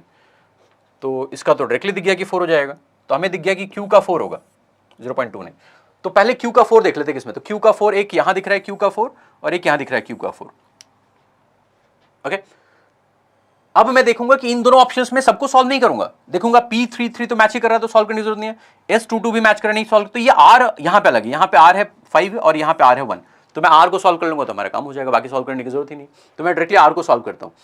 तो R को सॉल्व करना भी ज्यादा इजी ही है, मतलब ज्यादा मुश्किल नहीं है, बिकॉज इसमें भी ये रास्ते का L और इस रास्ते का ये वाला L सेम ही दिख रहा है, तो ये जो कर्व्ड है वो एक्स्ट्रा है, और एक कर्व्ड पाथ का रेडियस क्या हो जाएगा, तो दिस डायमीटर इज √2L, तो रेडियस हो जाएगा L/√2। तो ये जो पाथ है दैट इज पाई आर, ये जो पाथ लेंथ है दैट इज पाई आर, और R की जगह आ जाएगा L/√2, तो दिस इज पाथ लेंथ, तो यही डेल्टा एक्स बन जाएगा, दिस इज डेल्टा एक्स, और इसको मैं n लैम्डा से इक्वेट कर दूंगा। तो अगर L की मिनिमम वैल्यू बतानी है तो n की जगह 1 डाल दूंगा तो ये आ जाएगा √2/पाई इंटू लैम्डा। अब इसमें थोड़ा सा कैलकुलेशन होगा, √2 और पाई वगैरह डालना पड़ेगा, बट ऑप्शन थोड़े दूर दूर ही है, तो आई गेस इसका ये आ जाता है, ये 5 वाला 0.13 है वो आ जाएगा, तो इसका 5 हो जाएगा, उसका 5 जैसे ही मुझे दिखा तो R का 5, तो फिर मैं बोल दूंगा कि इसका डी ऑप्शन इज करेक्ट। बाकी ऑप्शंस मैं सॉल्व ही नहीं करूंगा, एग्जाम में घर पे जाके कर लूंगा, बट इसमें इन सब में ही वो लेंथ लिखना ईजी है, तो मैं अभी नहीं कर रहा हूँ, बट तुम डायरेक्टली कर सकते हो कि ये लेंथ अगेन ये पाई आर से एल, इस केस में क्या देखो, इस केस में डेल्टा एक्स क्या होगा, तो डेल्टा एक्स इज ये पूरा है पाई आर, और आर इस बार L/2 है, तो ये बन जाएगा पाई इंटू L/2, ये वाला पाथ लेंथ ही हो जाएगा बिकॉज डायमीटर L है तो रेडियस इज L/2, तो पाई इंटू L/2 और माइनस L, ये हो जाएगा डेल्टा एक्स, और इसको लैम्डा से इक्वेट कर दोगे। यहाँ पे फिर थोड़ी ज्योमेट्री यूज करोगे तो इसमें पाथ लेंथ निकालने के लिए ये L है, और ये निकालने के लिए तुम्हें पहले ये लेंथ निकालना पड़ेगा, तो 45 डिग्री एंगल है, तो उसकी मदद से तुम निकालोगे, और फिर ये निकालना है, तो इसमें थोड़ा सा इसमें टाइम लग जाएगा, इसमें कोई अगर करेगा तो थोड़ा सा टाइम लगेगा, ये लेंथ निकालना पड़ेगा, तो इस लेंथ को अगर मैं L1 बोल रहा हूँ, इसको L2 बोल रहा हूँ, तो ज्योमेट्री से ये निकालना पड़ेगा, और डेल्टा एक्स की जगह L1 + L2 - L करना पड़ेगा। बट ये करूंगा ही नहीं ना, क्योंकि मेरा क्वेश्चन तो सॉल्व हो गया, और दोनों ही कोई किसी ने क्वेश्चन अच्छे से ऑप्शंस देख लिया होगा तो दोनों ही इजी वाले थे, इसमें थोड़ा टाइम लग सकता है बट उसको करने की जरूरत नहीं है। नेक्स्ट ये देखें, तो ये वाला क्वेश्चन भी किसी को थोड़ा नया लग सकता है, बट वैसे किसी ने एनसीईआरटी पढ़ा होगा, जो कि हम बच्चों को बोलते हैं कि एनसीईआरटी फिजिक्स में भी इंपॉर्टेंट है। केमिस्ट्री में तो सबको पता है कि एनसीईआरटी इंपॉर्टेंट है, फिजिक्स में भी एनसीईआरटी इंपॉर्टेंट है, जेईई मेन के लिए तो होता ही है, एडवांस वालों ने भी देखो ये वाला पूरा सवाल ये एनसीईआरटी में थ्योरी दे रखा था तो उससे पूछा गया है। बट इसमें जैसे अगेन ऑप्शन से अगर देखता हूँ तो इसमें हो सकता है कुछ चीज़ें तुम्हें, जैसे ये वाला फर्स्ट हो सकता है किसी को अगर एनसीईआरटी नहीं पढ़ा हो तो ये टर्म ही नहीं पता है क्या होता है ये, तो क्या सुन रखा है उससे स्टार्ट करते हैं। तो सुन रखा है ये डार्क एंड ब्राइट फ्रिंज, ये तो सुना हुआ है, ये तो सुना हुआ है, डार्क एंड ब्राइट फ्रिंजेस बहुत सुनते हैं, तो इसका किससे मैच होना चाहिए, इसी से स्टार्ट कर लेते हैं, इसका मैच पहले देख लेते हैं। तो यहाँ पे देखोगे अगर, तो इसमें सारे ऑप्शंस में dark and bright fringe interference या डिफ्रैक्शन में आता है, तो यहाँ पे डिफ्रैक्शन दिख रखा है, तो एस का हमें डायरेक्टली दिख गया कि एस का 3 है, तो मैं यहीं से स्टार्ट करूंगा, एस से ढूंढूंगा एस का 3, लेकिन 3 ऑप्शन में, तो ये वाला एलिमिनेट हो गया। दूसरा देखो, दूसरा ज्यादा फेमिलियर कौन सा है, तो रेनबो के बारे में भी सबने सुना ही होगा, रेनबो तो 10th क्लास में भी पढ़ते हो, तो उसमें रेनबो में कलर्स में स्प्लिट होता है, तो वहाँ पे डिस्पर्जन की बात आती है और अंदर ही रिफ्लेक्ट भी होता है, तो डिस्पर्जन वाला टर्म दिखा तो मुझे दिख गया कि R का 1 होना चाहिए, तो 3 और 1, तो S का 3 R का 1, तो वो एक इसमें दिख रहा है S का 3 R का 1, और एक इसमें दिख रहा है S का 3 और R का 1, और फिर इन दोनों में डिफरेंस किस में है, तो फिर P में भी डिफरेंस है और Q में भी डिफरेंस है, बट P मान लो मुझे नहीं पता है, P तो मेरे लिए बिल्कुल नई चीज़ है, तो मैं Q में देख लेता हूँ। तो Q में है partially polarise sunlight, partially polarise sunlight, तो पोलराइजेशन किस में आता है, तो पोलराइजेशन का डिस्पर्शन से कनेक्शन नहीं है, टोटल इंटरनल रिफ्लेक्शन की भी बात नहीं कर रहे हैं, सनलाइट का पोलराइजेशन की बात कर रहे हैं, तो स्कैटरिंग ऑफ लाइट, तो पोलराइजेशन स्कैटरिंग के कारण भी होता है, ये भी एनसीईआरटी में एक डिस्कशन है इसका, तो ये फिर दिख जाए कि इसका ऑप्शन हो जाएगा 4, तो फिर इसका अगर 4 है तो इसका फिर करेक्ट आंसर विल बी ए। ये भी वैसे एनसीईआरटी में, ये भी वैसे इस वाले ऑप्शन के बारे में बात कर रखी है एनसीईआरटी में। ओके, तो ये वाले क्वेश्चंस ही मैं बोल रहा था कि ये जल्दी जल्दी सॉल्व हो सकते थे अगर तुमने केयरफुली ऑप्शंस देख लिए तो। जैसे ये भी देखो, इसमें हमें बोल रखा है कि लूप्स रोटेट कर रहे हैं और फिर हमें इंड्यूस्ड करंट का ग्राफ बनाना है, ग्राफ मतलब बना हुआ है और हमें सही पहचानना है। तो ये वाला क्वेश्चन तो क्लास में ही कराते हैं, मॉडल का क्वेश्चन है हमारे, तो ये वाला तो पता ही है। इसका तो क्या होता है, इसका ग्राफ ये वाला ग्राफ होता है, तो हमें पी का 3 तो पता ही है, तो पी का ग्राफ इज 3, ये पता ही है। तो पी का 3 दिख रहा है इन दोनों में, पी का 3 दिख रहा है इन दोनों में। अब इन दोनों में देखूंगा डिफरेंस क्या है, तो क्यू तो सेम दे रखा है, एस भी सेम दे रखा है, तो बस आर जज कर लूंगा, तो आर ये वाला है, आर इज दिस ऑप्शन। तो इसमें क्या होगा, इसमें ये होगा कि शुरू में जब तक अंदर जाएगा, जब तक ये अंदर जा रहा होगा, मान लो थोड़ी देर के बाद जब ये ऐसा कुछ सिचुएशन है, इतना पोर्शन अंदर है, तो इतने पोर्शन अंदर है, तो इसके अंदर एक ईएमएफ जनरेट होगा, और जब तक ये पूरा अंदर जा रहा होगा तब तक वो ईएमएफ के कारण इंड्यूस करंट होगा। और जैसे ये पूरा अंदर चला गया, तो पूरा अंदर जाके कुछ देर तक तो ये अंदर ही अंदर घूमता रहेगा, उतने देर में कोई करंट जनरेट नहीं होगा, कोई करंट नहीं होगा उसमें। और वो टाइम कितना लगेगा पूरा घूमने में, तो जैसे पहले कांस्टेंट करंट फिर जीरो करंट, वो इसमें भी दिख रहा है, इसमें भी दिख रहा है, तो कौन सा ज्यादा सही होगा। तो इसमें देखो कि इसमें बाद में पॉजिटिव ही करंट हो गया, बट इसमें ये होगा कि जैसे एंटर करते समय क्या होगा कि अगर मैं डायरेक्शन ऑफ इंड्यूस्ड ईएमएफ देखूं, तो रोटेशन के कारण वेलोसिटीज एलिमेंट किधर है, तो वी क्रॉस बी, बी बाहर दे रखा है, तो वी क्रॉस बी इधर आ रहा है, तो ये पॉजिटिव है और ये नेगेटिव है, या इंड्यूस लेंजेस लॉ से भी दे सकते हो। तो इसमें करंट कैसे इंड्यूस होगा, पहले जब एरिया अंदर जा रहा है तो इस पोलैरिटी के कारण कुछ इंड्यूस करंट ऐसा आएगा, ऐसा कुछ क्लॉकवाइज करंट आएगा, क्योंकि वो इंड्यूस ईएमएफ से भी दिख रहा है पोलैरिटी से, या फिर तुम ये देख लो कि एरिया अंदर बढ़ रहा है तो एक्सटर्नल फील्ड का जो बाहर वाला फ्लक्स है वो बढ़ रहा होगा, तो उसको अपोज करने के लिए इंड्यूस करंट क्लॉकवाइज होगा। लेकिन जब ये बाहर आ रहा होगा, लेट्स से ऐसे सिचुएशन में होगा, तो फिर अब इसमें इंड्यूस करंट क्या होगा, क्लॉकवाइज होगा, एंटी क्लॉकवाइज होगा।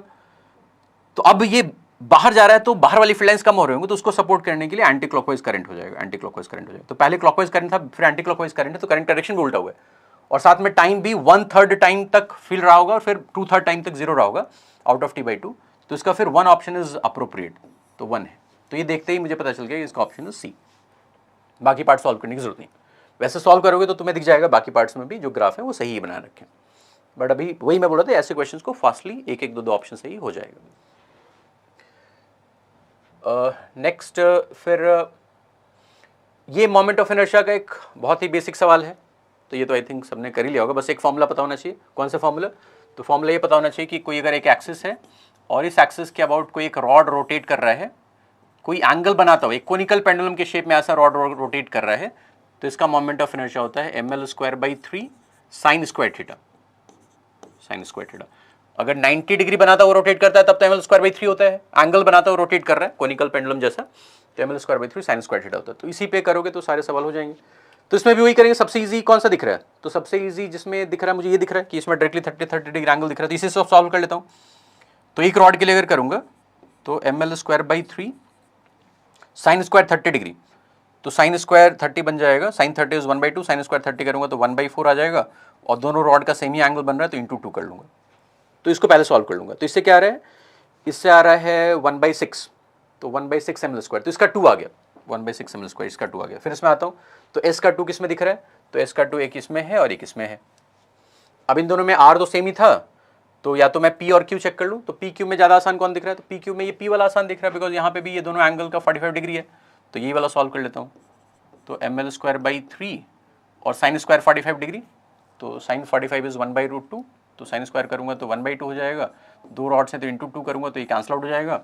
और ये आ जाएगा ml²/3, तो 5 हो जाएगा। इसका p का 5 दिख रहा है, p का 5, तो p का 5 सही मैच कर रहा है, तो ये ऑप्शन मैं टिक कर दूंगा। तो ये मैच मैट्रिक्स वाले जो सवाल थे ना, ये टाइम सेविंग सवाल थे, तो इसलिए मैंने शुरू में ही बोला था कि टोटल इस पेपर में 16 ही सवाल थे, और उन 16 में से भी ये 4 क्वेश्चंस तो बहुत जल्दी कर लेने चाहिए थे, और बचे हुए जो थोड़े मैं बोल रहा था कि कुछ क्वेश्चंस ऐसे थे जिसमें थोड़े लेंथी कैलकुलेशन थे, तो इनसे टाइम बचा के अगर उन क्वेश्चंस में लगाते तो फिर ये पेपर भी बाकी क्वेश्चंस भी कर सकते थे। तो इस तरह से हमें एडवांस का पेपर थोड़ा जुडिशियसली अटेम्प्ट करना पड़ता है। तो आई होप जिन्होंने भी अच्छे से तैयारी की होगी उनका पेपर फिर अच्छा हुआ होगा, और जो अगर नेक्स्ट ईयर के लिए तैयारी कर रहे हैं वो फिर एडवांस को ध्यान में रखते हुए तैयारी करें। एडवांस पेपर फिजिक्स का अच्छा ही आता है, मेंस लेवल और एडवांस लेवल में फिजिक्स में काफ़ी डिफरेंस होता है, टाइम भी लगता है और क्वेश्चंस में कॉन्सेप्ट्स भी अच्छे होते हैं और कैलकुलेशंस भी लेंदी होते हैं। ओके, तो wish you all the best, thank you.